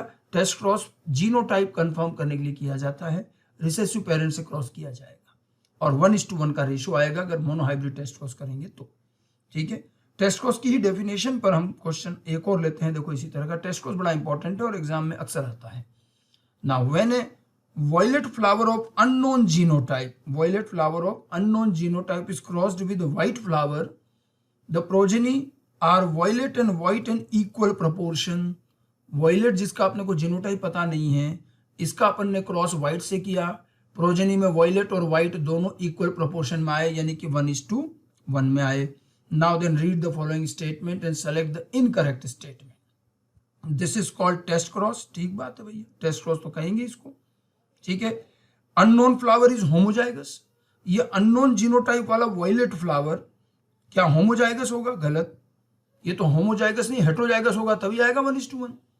अननोन फ्लावर इज हेटेरोजाइगस, ये सही है, ठीक है, ये भी सही है। उसके बाद में क्या है, This test is used to determine the phenotype of the plant at F2. F2 के phenotype को डिटरमाइन करने के लिए करेंगे? नहीं, ठीक है। इन टेस्ट क्रॉस वायलेट और white flower is crossed with the recessive parent instead of self crossing. Violet तो करते हैं लेकिन व्हाइट क्यों करेंगे? व्हाइट नहीं करेंगे, बिल्कुल गलत, ठीक है। समझ में आ गई बात? तो अब इसमें इनकरेक्ट स्टेटमेंट क्या हुआ? इनकरेक्ट स्टेटमेंट कौन कौन से हो गए? देखो सेकंड वाला इनकरेक्ट है, 4 वाला और 5 वाला, सेकंड 4 और 5 ये इनकरेक्ट है। हमारा आंसर हो जाएगा इसमें डी। आगे बात समझ में? टेस्ट क्रॉस की डेफिनेशन पर बेस्ड है। ये टेस्ट क्रॉस है जिसमें अननोन जो वायलेट फ्लावर वाला वो हेट्रोजाइगस होगा, होमोजाइगस नहीं। और ये फिनोटाइप नहीं जीनोटाइप कंफर्म करने में काम आता है। और ये स्विफ्ट वाले में वायलेट नहीं होना चाहिए, सॉरी वायलेट होना चाहिए, व्हाइट नहीं होना चाहिए, क्योंकि व्हाइट का जीनोटाइप थोड़ी कंफर्म करना होता है। ठीक है, इसीलिए इसका आंसर क्या हो जाएगा 4। चलिए नेक्स्ट वन, अगला एक और क्वेश्चन लेते हैं। देखिए मेंडल के ही एक्सपेरिमेंट पर बेस्ड एक और question. In breeding experiment between two parents showing the dominant and recessive phenotype of character, the offspring showed an equal proportion of the dominant and recessive phenotype. Which of the following statement might be true? ठीक है, अब देखो क्या कह रहा है, फिर से पढ़ो। इन breeding experiment between two parents showing dominant and recessive phenotype, दो पेरेंट हैं, एक पेरेंट डोमिनेंट है और एक पेरेंट रिसेसिव है, इन दोनों का क्रॉस कर रहे हैं। ठीक है, and offspring shows equal proportion of dominant and recessive, offspring में भी डोमिनेंट और रिसेसिव आए और वो भी इक्वल प्रोपोर्शन यानी 1:1 में आए। समझ में आई बात? तो विच of the following statement is true. अब देखो 1:1 में आना, इसका मतलब ये फिर से क्या है, टेस्ट क्रॉस, यानी कि डोमिनेंट वाला जो है वो हेट्रोजाइगस होगा और रिसेसिव वाला होमोजाइगस ही होता है। तब ऐसे में प्रोजेनी में एक ये आ जाएगा और एक ये आ जाएगा। तो अपने को ये इनडायरेक्ट वे में पूछा है कि डोमिनेंट एंड रिसेसिव पेरेंट का क्रॉस किया, प्रोजेनी भी डोमिनेंट एंड रिसेसिव आई और वो भी इक्वल प्रोपोर्शन में आई, तो क्या होगा। आगे देखो पढ़ो। Both the parents produce a same type of gamete. अब ये पेरेंट तो बनाएंगे दो टाइप के गैमेट, कैपिटल ए स्मॉल है, और ये पेरेंट तो केवल स्मॉल है, तो नहीं, ये तो गलत हो जाएगा। बोथ पेरेंट्स कैरीड रिसेसिव अलील, देखो इसमें भी स्मॉल है और इसमें भी, हाँ ये बात सही है कि दोनों में रिसेसिव अलील होगा। Both parents were true breeding, नहीं, ट्रू ब्रीडिंग मतलब होमोजाइगस, एक पेरेंट होमोजाइगस है, एक तो हेट्रोजाइगस है। More than one option are correct, ऐसी भी कोई बात नहीं। यहां पर करेक्ट ऑप्शन क्या है, आंसर होगा second, both parents carried recessive अलील। अगली बात समझ में? ठीक है, ये भी टेस्ट क्रॉस का ही एक इनडायरेक्ट वर्जन है पूछने का। फंडामेंटल चीजें टेस्ट क्रॉस पे मैं इसलिए एम्फेसिस कर रहा हूं, इस पर अक्सर क्वेश्चन बनता है। चलिए मेंडेलियन जेनेटिक्स से आगे चलते हैं और उसके बाद मेंडल के बाद पोस्ट मेंडेलियन जेनेटिक्स की कुछ बातें ली जाए। Post Mendelian genetics incomplete dominance. सबसे पहले हम जीन इंटरेक्शन पर आते हैं, जहां मेंडल का डोमिनेंस फॉलो नहीं होता, इनकम्प्लीट डोमिनेंस, कोडोमिनेंस, ये अलीलिक जीन इंटरेक्शन में आता है। इनकम्प्लीट डोमिनेंस, मेंडल ने अपने डोमिनेंस में कहा था कि F1 resembles either any one of the parent, ठीक है, neither in between nor both of them. Dominance law ये कहता है कि F1 जो है किसी एक पेरेंट के जैसा ही होता है, लेकिन बाद में कोरेंस ने जब मिराबिलिस पर स्टडी करी फ्लावर कलर, तो उन्होंने देखा कि उन्होंने तो रेड फ्लावर और व्हाइट फ्लावर का क्रॉस किया, F1 में आ गया पिंक फ्लावर, और उसी को उन्होंने नाम दिया इनकम्प्लीट डोमिनेंस। वहां पर F2 जनरेशन का रेशियो इनकम्प्लीट डोमिनेंस का रेशियो आता 1:2:1, फिनोटिपिक रेशियो भी और जीनोटिपिक रेशियो भी। तो इनकम्प्लीट डोमिनेंस में क्या खास बात है, देखो जरा पढ़ते हैं अपन। Dominant trait is completely expressed in F1 generation. क्या F1 जनरेशन में डोमिनेंट ट्रेट कंप्लीटली एक्सप्रेस होता है? जी नहीं। F1 में तो क्या आता है, इंटरमीडिएट फॉर्म आता है, तो कंप्लीटली एक्सप्रेस नहीं होता। Phenotypic and genotypic ratio are different, ये भी गलत। यहाँ तो फिनोटिपिक जीनोटिपिक दोनों ही रेशियो क्या आते हैं, 1:2:1। Two dominant alleles are needed to express the complete dominant trait. हाँ ये बात सही है। देखो रेड पिंक, यहाँ क्या capital R capital R capital R small R small R small R, ये रेड होता है, ये पिंक होता है और ये व्हाइट होता है, आपको अगर ध्यान हो तो। दो डोमिनेंट एलील होंगे तो ही डोमिनेंट कैरेक्टर आएगा, एक डोमिनेंट एक रिसेसिव में तो इंटरमीडिएट आ जाएगा। तो two dominant alleles are needed to express complete dominant trait and F1 individual have equal traits of both parent, ये भी नहीं, F1 तो बिल्कुल इंटरमीडिएट होता है। तो यहां सही चीज क्या है, आंसर सी आएगा कि हमें डोमिनेंट ट्रेट लाने के लिए दो डोमिनेंट एसेंशियली चाहिए इनकम्प्लीट डोमिनेंस के केस में। ठीक है, इनकम्प्लीट डोमिनेंस में आपको पता है इनकम्प्लीट डोमिनेंस क्यों आया। इनकम्प्लीट डोमिनेंस वास्तव में कुछ नहीं है, ये है क्वांटिटेटिव कैरेक्टर। जो आपको इनकम्प्लीट डोमिनेंस दिख रहा है वो क्वांटिटेटिव कैरेक्टर है, और यहाँ क्या क्वांटिटेटिव कैरेक्टर क्या है, नंबर ऑफ डोमिनेंट एलील से चलता है। एक डोमिनेंट एलील जितना काम कर रहा है, दो डोमिनेंट एलील से डबल काम करेंगे, इस तरह से। और यही एक क्वेश्चन अब देखिए, मिराबिलिस जलापा में capital R small R small R small R give rise to capital R small R pink flower.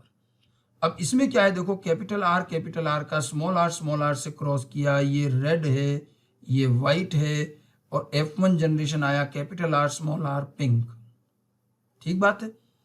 अब यहां क्या हुआ, एक्चुअली ये है, हम इसको इनकम्प्लीट डोमिनेंस कहते हैं, लेकिन वास्तव में इनकम्प्लीट डोमिनेंस नाम की कोई चीज नहीं है। ये करेक्टर क्वांटिटेटिव है।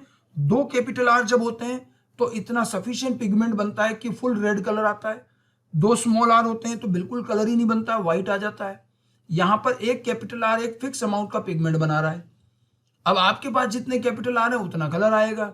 अगर मान लो हेट्रोजाइगस पिंक क्यों हो गया, क्योंकि यहाँ एक कैपिटल आर एक स्मॉल आर है, तो पिगमेंट जो बन रहा है वो कैपिटल आर से आधा बनेगा, क्योंकि अभी यहाँ पर वर्किंग अलील तो एक ही नहीं, कैपिटल आर, स्मॉल आर तो काम ही नहीं करता।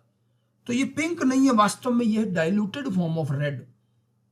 ठीक है, तो यहां पर क्या हुआ, अगर हम बात करें मेरा characteristic of pink flower capital R is due to, तो इसमें क्या होगा, partial expression of small R, partial expression जैसी कोई बात नहीं, partial expression of capital R जी नहीं, कैपिटल आर अपना काम पूरा कर रहा है।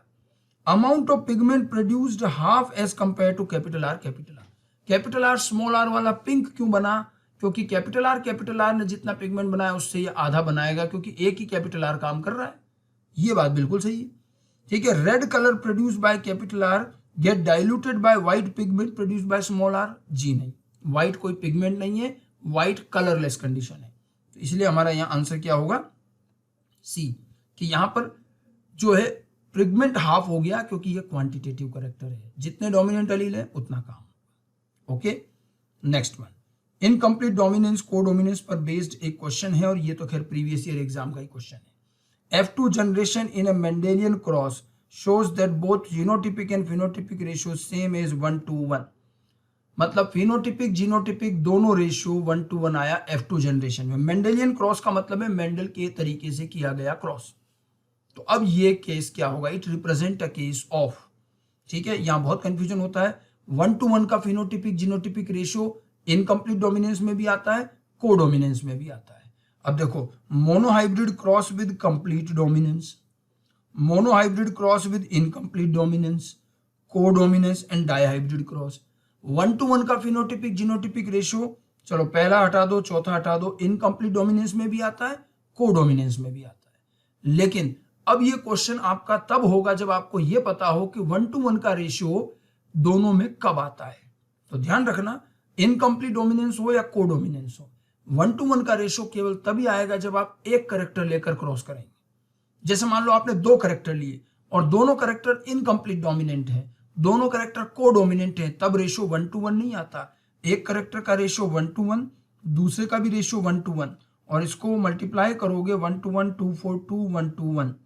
अगर आपके पास दो करेक्टर है डाइहाइब्रिड क्रॉस और उसमें दोनों में इनकम्प्लीट डोमिनेंस है या दोनों में कोडोमिनेंस है, तो रेशियो क्या आएगा, 1:1, 2:4, 1:1, ये वाला आएगा। आपको क्वेश्चन कह रहा है कि हमें तो 1:1 आया, 1:1 का रेशियो तब आएगा जब करेक्टर एक लिया।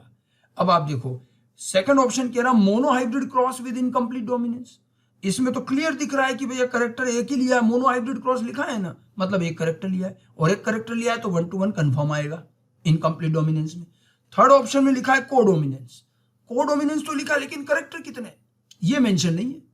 एक करेक्टर होगा तो 1:1 आएगा, दो भी तो हो सकते हैं, और दो होंगे तो 1:1, 2:4, 1:1 आएगा, 1:1 नहीं आएगा। इसलिए आप थर्ड वाले ऑप्शन को प्रायोरिटी नहीं देंगे। हमारा यहाँ आंसर होगा सेकंड। अब यहाँ कंफ्यूज बहुत होते हैं कि सर कोडोमिनेंस में भी तो 1:1 आता है, तो हमने आंसर सेकंड क्यों दिया। ऐसा मत सोचना कि इनकम्प्लीट डोमिनेंस कोडोमिनेंस दोनों है तो प्रायोरिटी इनकम्प्लीट डोमिनेंस को देंगे, नहीं। यहाँ पर आंसर इसलिए गया है क्योंकि यहाँ मोनोहाइब्रिड क्रॉस लिखा है जो मेंशन कर रहा है कि एक करेक्टर, और जब एक करेक्टर लिया तभी 1:1 का रेशियो आएगा। ठीक है, अगर दो करेक्टर लिए जाते तो फिर तो ना इनकम्प्लीट डोमिनेंस ना कोडोमिनेंस, किसी में भी 1:1 नहीं आता। इसीलिए हमने सी वाला कोडोमिनेंस नहीं किया, क्योंकि वहां कितने करेक्टर हैं ये मेंशन नहीं है। समझ में आ गई बात। तो ये इनकम्प्लीट डोमिनेंस पर बेस्ड 2-3 क्वेश्चन थे। इनकम्प्लीट डोमिनेंस क्या है, किस तरह का रेशियो आता है। ओके, अगले क्वेश्चन पर चलते हैं। नेक्स्ट क्वेश्चन, ये भी जो है एक बड़े ही अच्छे इंपॉर्टेंट कंसेप्ट पर बेस्ड है। एनसीईआरटी में भी आपको इससे रिलेटेड 2 पैराग्राफ मिलेंगे।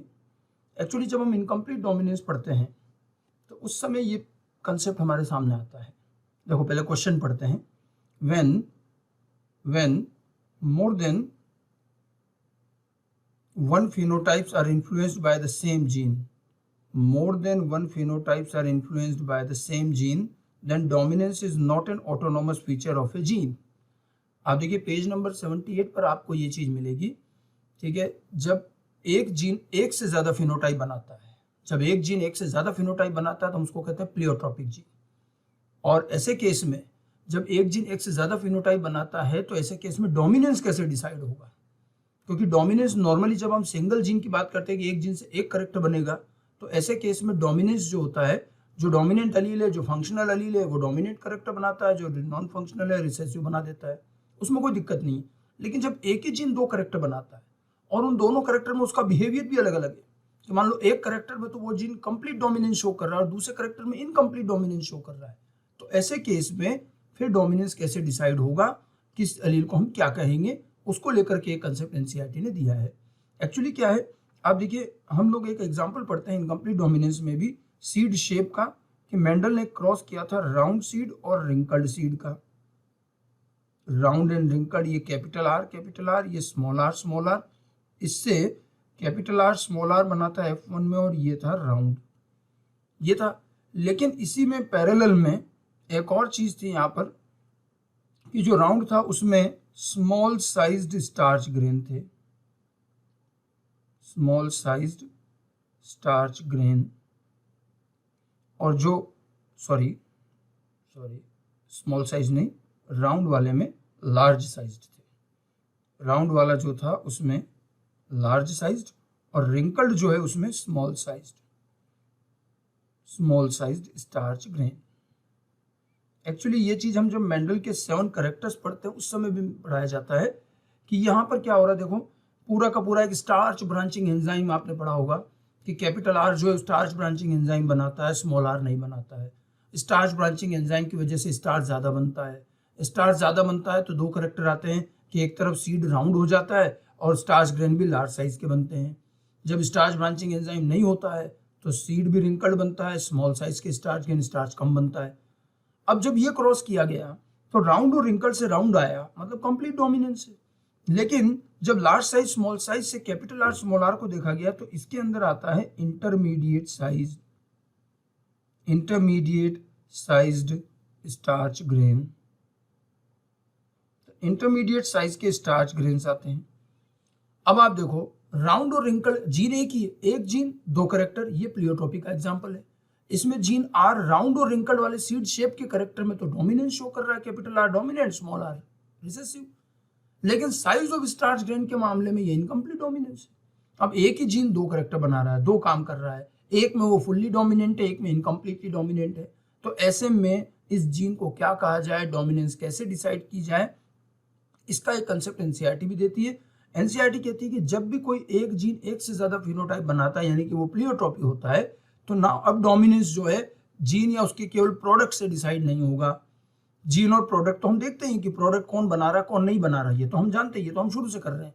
लेकिन प्रोडक्ट के साथ साथ हम अब इस चीज का भी ध्यान रखेंगे कि हम कौन सी स्टडी का हम कौन से करेक्टर की स्टडी कर रहे हैं, ठीक है। Now here the dominance depend as much on gene product as on the phenotype what we choose to examine.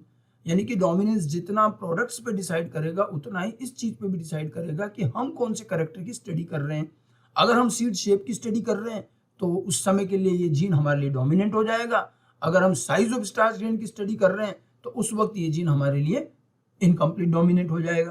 तो यही चीज इसमें पूछी है कि जब एक से ज्यादा फिनोटाइप एक जीन से इन्फ्लुएंस होते हैं तो ऐसे में डोमिनेंस अब ऑटोनोमस फीचर नहीं है कि केवल प्रोडक्ट से ही डिसाइड हो जाए, प्रोडक्ट का ऑटोनोमस फीचर नहीं है। अब डोमिनेंस किस पे डिपेंड करेगा, तो it depends on gene product, बिल्कुल इस पे तो करेगा ही, जीन पोजीशन नहीं।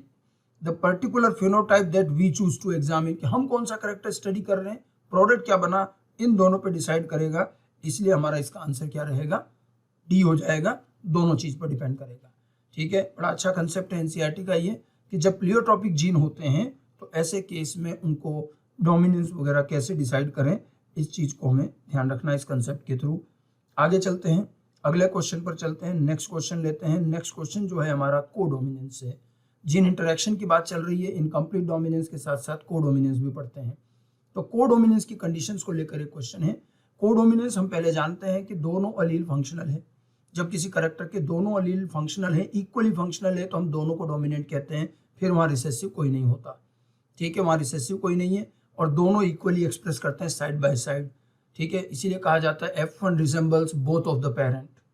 ठीक है, दोनों, और लेकिन वो इंटरमीडिएट फॉर्म नहीं आता। इनकम्प्लीट डोमिनेंस में और इसमें यही डिफरेंस है, इनकम्प्लीट डोमिनेंस में बीच का फॉर्म आता है, यहाँ पर दोनों फॉर्म एक साथ आते हैं, बीच का नहीं आता। इनके रेशो वगैरह वही रहेंगे, 1:1 का रेशो कोडोमिनेंस में भी आता है, 1:1 का रेशो इनकम्प्लीट डोमिनेंस में भी आता है। अब देखो इसके लिए क्या कहा गया है कि which of the following condition represent a case of codominant gene. देखिए, a gene express itself suppressing the phenotype of its allele. अगर एक जीन खुद एक्सप्रेस कर रहा है और दूसरे एलील को सप्रेस कर रहा है, ये कोडोमिनेंस नहीं है, हम जानते हैं। कोडोमिनेंस में कोई किसी को सप्रेस नहीं करता। Genes that are similar in phenotypic effect when present separately but when together they interact to produce a different trait. मतलब कि ये जीन जब अलग अलग होते हैं तो अपना अपना कैरेक्टर बना रहे हैं, जब साथ में आते हैं तो एक नया कैरेक्टर। ये तो हो गया नॉन एलीलिक इंटरेक्शन। ठीक है, ये चीज अलग है। ठीक है, इसमें भी कोई कोडोमिनेंस नहीं है। उसके बाद में alleles both of which interact to produce a trait which may be resemble either of the parental type. दोनों अलील मिलकर के एक कैरेक्टर बना रहे हैं जो किसी भी एक पेरेंट से रिजेंबल कर रहा है, बिल्कुल नहीं। यहाँ तो दोनों फॉर्म आएंगे, दोनों पेरेंट से रिजेंबल करेगा। Allele each of which produces an independent effect in heterozygous condition. हर अलील अपना अपना इंडिपेंडेंट इफेक्ट शो करेगा, दोनों साइड बाय साइड एक्सप्रेस होंगे। F1 resembles both of the parent, यही कोडोमिनेंस होता है।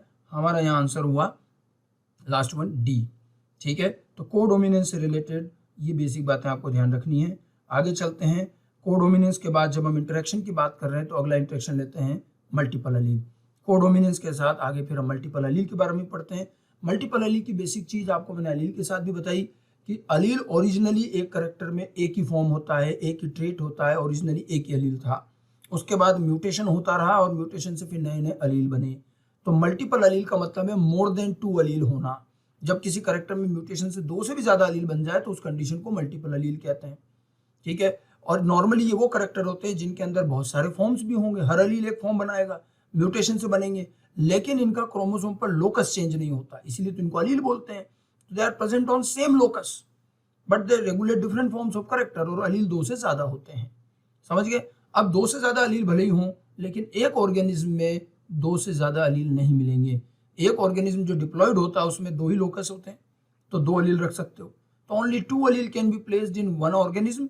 तो बाकी जो अलील है वो कहाँ जाएंगे? तो हमेशा मल्टीपल अलील में सारे अलील एक ही ऑर्गेनिज्म में कभी नहीं आ पाते और वो पॉपुलेशन के दूसरे मेंबर में होते हैं। ये सारी चीजें पढ़ाई जाती हैं।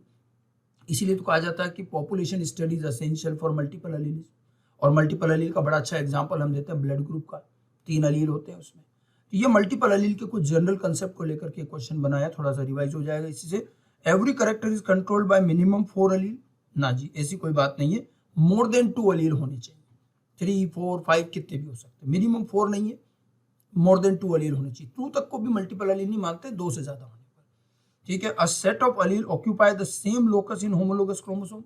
मल्टीपल अलील में सारे के सारे सेम लोकस ऑक्यूपाई करते हैं, ये बात बिल्कुल सही है। उसके बाद total type of genotype in A population can be calculated by 3 to the power n। देखो 3 to the power n जो है किसी भी क्रॉस में, मेंडेलियन क्रॉस में टोटल टाइप्स ऑफ जीनोटाइप निकालने का फार्मूला है एक नॉर्मल क्रॉस में। मल्टीपल अलील में जीनोटाइप का फार्मूला ये नहीं है।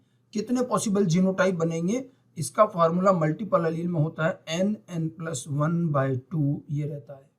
3 to the power n नहीं होगा, ये गलत हो गया। 3 to the power n तो नॉर्मल मेंडेलियन क्रॉस में होता है। मल्टीपल अलील के केस में कितने पॉसिबल जीनोटाइप बनेंगे वो n(n+1/2) से निकालेंगे। ठीक है, diploid individual can possess more than 2 allele, ये भी गलत है। अभी तो मैंने कहा डिप्लॉयड में 2 से ज्यादा अलील ही नहीं हो सकते, लोकस ही 2 है। तो अपने इसमें मल्टीपल अलील के लिए सही बात क्या रही? ये सेकंड स्टेटमेंट यानी कि बी ऑप्शन हमारा सही रहेगा। ठीक है, मल्टीपल अलील की जनरल कैरेक्टर्स थे, ध्यान रखिएगा। आगे बढ़ते हैं। नेक्स्ट वन, मल्टीपल अलील से ही मैंने कहा मल्टीपल अलील का सबसे बढ़िया एग्जांपल होता है ब्लड ग्रुप। तो ब्लड ग्रुप से रिलेटेड एक क्वेश्चन यहाँ पर दिया है। ब्लड ग्रुप हम जानते हैं 3 अलील होते हैं ब्लड ग्रुप के, IA, IB and small IO। ठीक है, IA जो होता है ये डोमिनेंट होता है और ये A एंटीजन बनाता है। IB भी डोमिनेंट है और ये B एंटीजन बनाता है। IO जो है ये रिसेसिव है और ये कोई एंटीजन नहीं बनाते हैं, ये तो पता ही है। ठीक है, आई ए और आई बी दोनों इक्वली डोमिनेंट हैं। अब जरा ब्लड ग्रुप के बारे में कुछ बेसिक चीजें दी है उनको पढ़ के समझते हैं। It is controlled by multiple allele, बिल्कुल ब्लड ग्रुप मल्टीपल अलील का एग्जाम्पल है, सही बात है, ठीक है। उसके बाद इट शोज कोडोमिनेंस, तो ये कोडोमिनेंस भी शो करता है क्या? जब भी किसी में आई ए आई बी आएगा तो ब्लड ग्रुप बनता है ए बी, यानी कि उसमें ए और बी दोनों एंटीजन बनते हैं, तो कोडोमिनेंस भी शो करता है। सारे ब्लड ग्रुप नहीं, ब्लड ग्रुप टोटल 4 हैं, ए बी और ओ। कौन सा ब्लड ग्रुप कोडोमिनेंस शो करेगा? ए बी वाला, लेकिन कोडोमिनेंस होता है, ठीक है। It's codominance can be manifested morphologically. अब मॉर्फोलॉजिकली तो ब्लड ग्रुप का करेक्टर ही नहीं दिखता, किसी में ए ब्लड ग्रुप हो या बी ब्लड ग्रुप हो, क्या बाहर से दिखेगा क्या? नहीं, तो मॉर्फोलॉजिकली मैनिफेस्ट नहीं होता, मॉर्फोलॉजिकली नहीं दिखता। It follows Mendel's law of inheritance, क्या ये Mendel's law of inheritance follow करता है? तो डोमिनेंस वाला तो नहीं करता है, ठीक है, तो इसलिए इसको भी हम सही नहीं मानेंगे, ठीक है। Which of the following statements are correct, जो एब्सोल्युटली करेक्ट है हम उसका आंसर देंगे। तो अब देखिए option only 1 is correct, 1 and 2 are correct, 3 and 4 are 2 and 3 are correct, 4 and 2 are correct. तो ज्यादा बेटर क्या रखेंगे इसमें हम? 1 और 2 करेक्ट है, नो डाउट, तो हमारा आंसर भी हमें बी करना चाहिए, 1 और 2, ठीक है। 4 वाला जो है, 4 वाले को हम इसलिए नहीं कह सकते कि डोमिनेंस का जो मेंडल का कंसेप्ट है वो फॉलो नहीं होता, मेंडल ने कभी मल्टीपल एलिलिज्म की बात नहीं कही, वो फॉलो नहीं होता। तो ये वैसे भी जीन इंटरेक्शन है, मेंडल से बियॉन्ड जाकर होते हैं, तो इस वजह से इसको हम ये नहीं कह सकते कि मेंडल की सारी चीज़ों को फॉलो करते हैं। बेटर होगा इसमें हम आंसर 1 और 2 करेक्ट करें, ठीक है। कोडोमिनेंस वगैरह ये सारी चीज़ें होती है इसमें, कोडोमिनेंस है, मल्टीपल एलिलिज्म है इसके अंदर, इस वजह से ये मेंडल से डिफरेंट रहता है। चलिए ब्लड ग्रुप से रिलेटेड एक और क्वेश्चन अगला लेते हैं, एंटीजन एंटीबॉडी को लेकर के। ब्लड ग्रुप में देखिए match the correct combination regarding ABO and RH blood group. अब अपने को एंटीजन एंटीबॉडी ध्यान रखना है। अभी मैंने आई ए आई बी का तो बताया, ये ब्लड ग्रुप में आरएच में भी ध्यान रखना। आरएच फैक्टर जो होता है ये भी एक simple capital R small R जिन से रेगुलेट होता है। कैपिटल आर जो होता है ये आरएच एंटीजन बनाता है और ये पॉजिटिव कहलाएगा क्योंकि इसमें आरएच एंटीजन होता है, स्मॉल आर से नेगेटिव, इसमें एंटीजन नहीं होता, ठीक है। अब अपने को क्या करना है, देखो जीनोटाइप, फिनोटाइप और कितने उसमें एंटीजन है, इसका सही मैचिंग निकालनी। देखो आई ए आई बी यानी कि ये क्या है, ए बी ब्लड ग्रुप आया, बिल्कुल ठीक बात है, और इसमें कैपिटल आर स्मॉल आर है, हालांकि यहाँ फिनोटाइप ब्लड ग्रुप का ही दिया है, बाकी अपन चाहे तो और लिख सकते हैं, ये प्लस होगा क्योंकि कैपिटल आर है तो ए बी प्लस होगा। अब इसमें एंटीजन कितने हुए, देखो 3 है, क्या इसके अंदर 3 एंटीजन है। देखो आई ए में ए एंटीजन, आई बी से बी एंटीजन बनेगा और कैपिटल आर से आर एच एंटीजन बनेगा, तो 3 एंटीजन भी बनेंगे, ये बात तो बिल्कुल ठीक लग रही। देखो आई ए स्मॉल आर, तो आई ए से तो ए ब्लड ग्रुप हो गया, स्मॉल आर से ये नेगेटिव होगा। एंटीजन 0 होंगे क्या भाई, आर एच एंटीजन तो नहीं होगा, लेकिन आई ए तो है ना, एक एंटीजन तो है ए वाला, 0 तो नहीं होगा, ये तो गलत हो गया। फिर आई बी और capital R small R, I B वाला बी होगा, कैपिटल आर स्मॉल आर वाला पॉजिटिव होगा, बी पॉजिटिव है ये। और एंटीजन इसमें एक नहीं 2 होंगे, एक तो बी एंटीजन और एक आर एच एंटीजन। फिर आई ओ और कैपिटल आर स्मॉल आर, तो आई ओ वाला तो O blood group, capital R वाला प्लस ओ प्लस हो गया ये। इसमें कितने एंटीजन, आई ओ वाले में कोई एंटीजन नहीं, ओ ब्लड ग्रुप में कोई एंटीजन नहीं, लेकिन प्लस है तो आर एच एंटीजन है, मतलब एक एंटीजन है, तो यहाँ तो 2 दे रखा है, ये भी गलत। मतलब यहाँ करेक्ट कॉम्बिनेशन कौन सा है ब्लड ग्रुप और आरएच फैक्टर के अकॉर्डिंग, तो हमारा आंसर होगा पहला। एंटीजन काउंट करना है, ठीक है। आरएच का भी इनहेरिटेंस ध्यान रखना, कैपिटल आर ये सारे पॉजिटिव होंगे, कैपिटल आर स्मॉल आर ये पॉजिटिव आरएच फैक्टर वाले हैं, स्मॉल आर जो होता है आरएच नेगेटिव, ठीक है। इससे हमें ये चीज कंबाइन करके निकालनी। तो ये मल्टीपल अलील और ब्लड ग्रुप से रिलेटेड 2-3 क्वेश्चन लिए, जिससे कि हम थोड़ा सा मल्टीपल अलील ब्लड ग्रुप के पार्ट को रिवाइज कर लें। आगे चलते हैं, चलिए नेक्स्ट क्वेश्चन मैंने सिकल सेल एनीमिया के लिया है। एक्चुअली इंटरेक्शन में एक इंटरेक्शन आता है pleiotropy, one gene regulate many character, और उसमें हम सबसे बड़ा एग्जांपल लेते हैं सिकल सेल एनीमिया डिजीज का। Sickle cell anaemia is a good example of pleiotropism, और इसका जो है हमें पता है कि इसका एक ओरिजिनल अलील HBA होता है और एक होता है HBS, ठीक है। HBA से HBS एक पॉइंट म्यूटेशन से बना है, इसके 6th कोड में चेंज हुआ, और CTC से CAC हो गया, ध्यान है, और ग्लूटामिक एसिड जहाँ आना चाहिए उससे क्या आ गया, वेलिन आ गया, ये सारे चेंजेस हुए, और ये प्लियोट्रॉपी का एक बढ़िया एग्जांपल है। डिजीज तो खैर है लेकिन प्लियोट्रॉपी भी। अब सिकल सेल एनीमिया से रिलेटेड कुछ स्टेटमेंट दिए हैं और हमें नॉट ट्रू निकालने कौन से सही नहीं है, ठीक है। तो इसके अंदर आप देखिएगा कौन से सही है कौन से सही नहीं है ये देखते हैं। This is an autosomal linked recessive trait, ये बात सही है, ये ऑटोसोमल लिंक्ड है और रिसेसिव ट्रेट है, ये ऑटोसोमल रिसेसिव डिजीज कही जाती है। क्यों? क्योंकि HbA वाले को तो डिजीज ही नहीं होती। HbA में कोडोमिनेंस होता है लेकिन उसमें डिजीज नहीं होती, और डिजीज सिर्फ HbS होमोजाइगस को होती है, और जब डिजीज सिर्फ होमोजाइगस को होती है तो रिसेसिव मानी जाएगी। ठीक है, हालांकि दोनों अलील डोमिनेंट और ये कोडोमिनेंस भी शो करते हैं लेकिन डिजीज फिर भी रिसेसिव रहेगी। ठीक है, the disease is controlled by single pair of allele HbA and HbS। ठीक है, तो ये सिंगल पेयर ऑफ अलील से बिल्कुल HbA और HbS से कंट्रोल होती है, ये भी सही बात है। Out of the 3 possible genotypes usually homozygous individual for HbS shows the disease phenotype. ठीक है, होमोजाइगस इंडिविजुअल जो HbS होता है उसी में वास्तव में डिजीज आती है, ये भी बात सही है। इवन कोडोमिनेंस वाले में भी डिजीज तो कम से कम नहीं होती। ठीक है, उसके बाद क्या दिया है, the defect is caused by substitution of valine by glutamic acid at 6th position in beta chain of haemoglobin. Valine by glutamic acid, जबकि ग्लूटामिक एसिड की जगह वेलिन आता है, वेलिन की जगह ग्लूटामिक एसिड नहीं आता है, ये गलत हो गया स्टेटमेंट, ये तो सही नहीं, उल्टा लिख दिया इसमें। फिर क्या लिखा, the substitution of amino acid in the globin chain result due to the single base substitution at 6th codon of beta globin gene from GUG to GAG। देखो सब कुछ सही लिखा है, 6th कोड में सिंगल बेस का change होता है, लेकिन ये चेंज जो होता है वो CTC से CAC होता है, thymine is replaced by adenine. ठीक है, GUG से GAG का ये चेंज तो RNA का हुआ, यूरेसिल DNA में कहां से आएगा जब हम ग्लोबिन जीन की बात कर रहे हैं। ठीक है, ये गड़बड़ NCERT ने भी कर रखी कई जगह, तो ये जीन के चेंज नहीं है, ये तो RNA का चेंज है। GUG से GAG RNA में चेंज है, जीन में DNA में चेंज है, CTC से CAC, ये स्टेटमेंट सही नहीं माना जा सकता, क्योंकि हम यूरेसिल जीन में कैसे माने, वो तो RNA में होता है। ओके, तो ये दोनों स्टेटमेंट जो बाद वाले D और E हैं ये गलत हैं।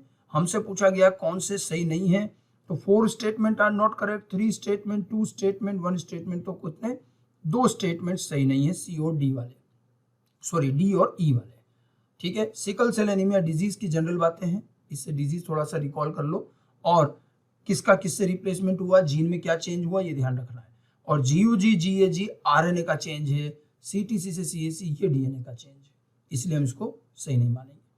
ओके, चलिए आगे बढ़ते हैं, अगला क्वेश्चन लेते हैं, पॉलीजेनिक इनहेरिटेंस। जीन इंटरेक्शन के बाद अगला पार्ट हमारा पॉलीजेनिक इनहेरिटेंस का आता है। Polygenic inheritance, more than 1 gene regulate a character, यही होता है, और मोर देन 1 जीन एक कैरेक्टर बनाते हैं, more than 1 gene forms a character, और ये जो कैरेक्टर बनता है ये कैरेक्टर भी कौन सा होता है, तो ध्यान रखना क्वांटिटेटिव कैरेक्टर होता है, क्वांटिटेटिव कैरेक्टर बनता है। ठीक है, पॉलीजेनिक इनहेरिटेंस से रिलेटेड कुछ स्टेटमेंट दिए, देखिए, N+1/2 formula can be used to find out the total possible genotype. अब ये फार्मूला तो मैंने अभी बताया था, ये मल्टीपल अलील में होता है, मल्टीपल अलील में पॉसिबल जीनोटाइप पता करने का फार्मूला ये रहता है, ये इसमें नहीं रहता, गलत है, पॉलीजेनिक में नहीं, मल्टीपल अलील का formula. 2n+1 formula can be used to find out the total possible genotype. 2n+1 का फार्मूला यहाँ काम आता है, लेकिन ये फार्मूला होता है फिनोटाइप का, जीनोटाइप का नहीं।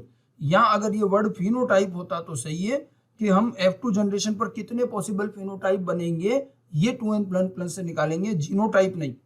पॉलीजेनिक में फिनोटाइप का फार्मूला है, जीनोटाइप का फार्मूला मल्टीपल अलील में। ठीक है, यहाँ तो 2n1+ से, जैसे मान लो कोई क्वांटिटेटिव कैरेक्टर 2 जीन से रेगुलेट होता है तो उसका क्या रेशो बनता है, 1:4:6:4:1, रेशो याद होना चाहिए। 3 जीन से रेगुलेट होता है 1:6:15:20:15:6:1, मतलब 2 जीन से रेगुलेट होने वाले में 5 फिनोटाइप, 3 जीन से रेगुलेट होने वाले में 7 फिनोटाइप, ये हम 2n1+ फार्मूले से निकालते हैं, ये फिनोटाइप, जीनोटाइप नहीं, इसलिए ये गलत रहा। उसके बाद क्या है, number of intermediate increases when there is increase in number of gene. हाँ, ये बात सही है, जैसे 2 जीन से रेगुलेट होता है तो 1:4:6:4:1 5 टाइप के आए, 3 जीन में 7 टाइप के आ रहे हैं, तो बीच के इंटरमीडिएट बढ़ रहे हैं ना। पेरेंटल तो 1 और 1 ही रहता है, स्टार्ट वाला और लास्ट वाला, तो जैसे जैसे नंबर ऑफ जीन बढ़ेंगे वैसे वैसे इंटरमीडिएट फॉर्म बढ़ेंगे, ये सही है बिल्कुल। To find out the combination of each dominant allele maximum expression must be known, ये जरूरी नहीं है, इसका क्वेश्चन भी कराया जाता है, क्वेश्चन मैं आपको कोशिश करूंगा अभी कराने की भी, ठीक है, मैक्सिमम एक्सप्रेशन होना जरूरी नहीं है, मिनिमम होना चाहिए। मिनिमम एक्सप्रेशन होगा तो मिनिमम माइनस करने के बाद ही आप डोमिनेंट एलील का कंट्रीब्यूशन निकाल पाओगे। मैक्सिमम तो नहीं होगा तो जो गिवन होगा उससे भी निकाल सकते हो, बट मिनिमम होना मस्ट है। ये मैक्सिमम की जगह क्या होना चाहिए, मिनिमम। तो ये चीज भी सही नहीं है, मतलब पॉलीजेनिक इनहेरिटेंस के लिए जो सही बात लिखी वो कौन सी है, थर्ड, यानी कि सी ऑप्शन सही है कि जैसे जैसे नंबर ऑफ जीन बढ़ेंगे इंटरमीडिएट भी बढ़ेंगे। ठीक है, और अभी जब कंट्रीब्यूशन की बात आई है तो अपन एक क्वेश्चन भी कर लेते हैं किस तरह से कंट्रीब्यूशन निकाला जाता है। देखो, the minimum and maximum height of sugar cane plant is 50 and 200 centimetre and this character is regulated by 3 pair of gene. तो अब 3 जीन से रेगुलेट हो रहा है, तो आप देखो capital A, capital B, capital C, ये हो गया 200, क्योंकि सारे डोमिनेंट होंगे तभी मैक्सिमम आएगा। मिनिमम कब आता है, सारे रिसेसिव होने पर मिनिमम 50 आ गया। ठीक है, कंट्रीब्यूशन निकाल सकते हो, अपन पहले कंट्रीब्यूशन निकाल लेते फिर देखते क्वेश्चन में क्या कहा है। अब कंट्रीब्यूशन कैसे निकलेगा, 200 माइनस 50 डिवाइड बाय कितने डोमिनेंट एलील, 6 डोमिनेंट एलील, यानी कि 150/6 हो गया। ठीक है, तो ये आ जाएगा 25 मीटर, और सेंटीमीटर जो भी हाइट दे रखी है ये सेंटीमीटर कर दो भाई, सब जगह ये सेंटीमीटर।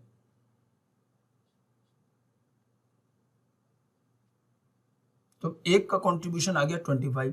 अब ये क्या कह रहा है, then find out the height of the plant produced in the progeny of this cross.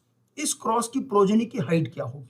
Cross क्या है, देखो, small A small A small B capital C capital C, इसका क्रॉस कर रहे हैं, capital A capital B small C. तो इसकी progeny क्या बनेगी, देखो, इधर से स्मॉल ए, इधर से capital A small A, capital B capital C small C, ये प्रोजेनी बनी।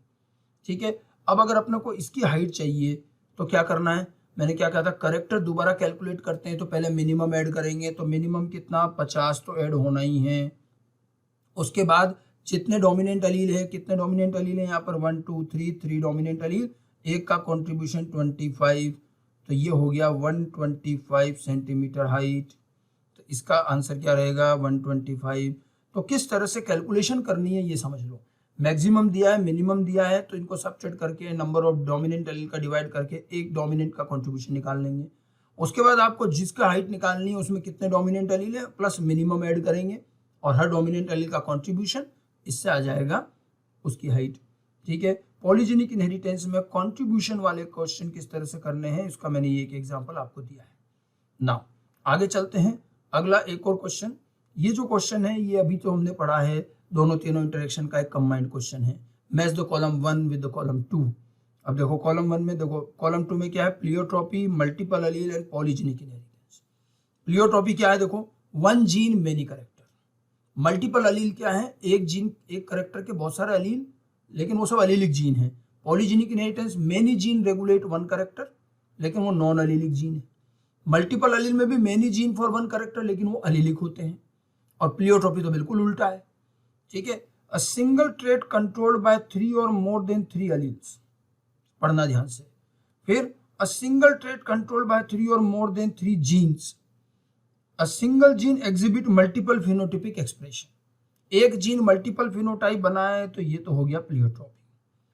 और 3 या 3 से ज्यादा जीन से रेगुलेट होने वाला करेक्टर, जीन लिखा है तो पॉलीजेनिक, और एलील लिखा है तो मल्टीपल एलील। ठीक है, एक से ज्यादा जीन से करेक्टर बन रहा है लेकिन वो एलीलिक जीन है, मल्टीपल एलील। एक से ज्यादा जीन या 2 से ज्यादा जीन से करेक्टर बन रहा है लेकिन वो नॉन एलीलिक जीन है तो पॉलीजेनिक, और एक जीन बहुत सारे फिनोटाइप बना रहा है तो प्लियोट्रॉपी है। ठीक है, इस तरह से मैच करेंगे। देखो ए में क्या आ गया, ए का 2 होगा, फिर बी का 3 होगा, और सी का 1, यानी कि पहला कॉम्बिनेशन अपना सही आ रहा है। क्लियर, तीनों की डेफिनेशन ध्यान रखनी है, ये कंपैरेटिवली पढ़ाया भी जाता है। ठीक है, प्लियोट्रॉपी और पॉलीजेनिक इनहेरिटेंस जस्ट रिवर्स हैं। Pleiotropy 1 gene many character, polygenic many gene 1 character, ये तो अपोजिट हो गए। और पॉलीजेनिक और मल्टीपल एलील में डिफरेंस है एलीलिक नॉन एलीलिक का। पॉलीजेनिक में many gene regulate 1 character but they are non allelic gene, multiple allele में many gene regulate 1 character but they are allelic gene. इसलिए ये तीनों दिए मैंने, कंपैरेटिवली तीनों का कंसेप्ट ध्यान रखना है, कंफ्यूज नहीं होना इसमें। ठीक है, उसके बाद आगे चलते हैं, अगला एक और question. One of the parent of A cross has a mutation in its mitochondria In that cross, the parent is taken as male. During segregation of F2 progeny, the mutation is found in. अब आप देखो mitochondria की बात की है, तो mitochondria के case में माइटोकॉन्ड्रिया में भी डीएनए है, उसमें भी जीन होते हैं, और वो साइटोप्लाज्मिक मैटरनल इनहेरिटेंस का एग्जाम्पल है। ये जो क्वेश्चन है ये साइटोप्लाज्मिक इनहेरिटेंस का क्वेश्चन दिया है मैंने एक। साइटोप्लाज्मिक इनहेरिटेंस ये maternal pattern of inheritance show करता है। हमेशा माइटोकॉन्ड्रिया अगली प्रोजेनी में किसके जाएंगे, तो हमेशा फीमेल पेरेंट के जाएंगे, ठीक है। फीमेल गैमेट के माइटोकॉन्ड्रिया जाइगोट में जाते हैं, उसी के सारे कैरेक्टर भी आएंगे, मैटरनल इनहेरिटेंस होता है। अब ये कह रहा है कि एक पेरेंट है जिसके माइटोकॉन्ड्रिया में म्यूटेशन हो गया, लेकिन उस पेरेंट को अपन ने एज ए मेल लिया, तो मेल गैमेट तो केवल न्यूक्लियस देता है, माइटोकॉन्ड्रिया तो देता ही नहीं है, माइटोकॉन्ड्रिया तो फीमेल के आएंगे। तो क्या उनकी प्रोजेनी में ये म्यूटेशन पहुंचेगा? अगर ये मेल लिया है तो बिल्कुल नहीं पहुंचेगा, क्योंकि मेल गैमेट के माइटोकॉन्ड्रिया इनहेरिट नहीं होते, ठीक है। तो नन ऑफ द प्रोजेनी, अपने को ध्यान रखना मैटरनल इनहेरिटेंस है। अगर ये मेल की जगह फीमेल लिया होता, अगर इस म्यूटेशन में ये फीमेल लिया होता तो डेफिनेटली सारी प्रोजेनी में वो म्यूटेशन जाता, लेकिन क्योंकि मेल लिया है तो ये सारी प्रोजेनी में म्यूटेशन नहीं जाएगा। ओके, तो ये हमने आज 30 क्वेश्चन डिस्कस किए स्टूडेंट्स, और हमने इस चैप्टर का लगभग आधा पार्ट कंप्लीट किया। मैंने आपको कहा था principle of inheritance and variation हम 2 पार्ट में करेंगे। ये आज हमारा पार्ट 1 का रिवीजन था, जिसमें हमने Mendelian genetics, gene interaction, polygenic, cytoplasmic, इनकी बात करी। अब अगले पार्ट में हम चैप्टर का रिमेनिंग पार्ट, जिसमें हम linkage, sex linkage, human genetics, इन पर बात करेंगे। तो नेक्स्ट पार्ट के अंदर उससे रिलेटेड कुछ क्वेश्चन लेकर आऊंगा, और फिर उनके भी टॉपिक को हम मेन चीजों को समझेंगे, लिंकेज और ह्यूमन जेनेटिक्स और पेडिग्री वगैरह, ये सारी चीजें, ठीक है। तो ये था हमारा पहला part principle of inheritance and variation के रिवीजन का। होपफुली क्वेश्चन के थ्रू आपको कई बातें रिकॉल हुई होंगी और आपके लिए बेनिफिशियल रहेगा। Thank you very much.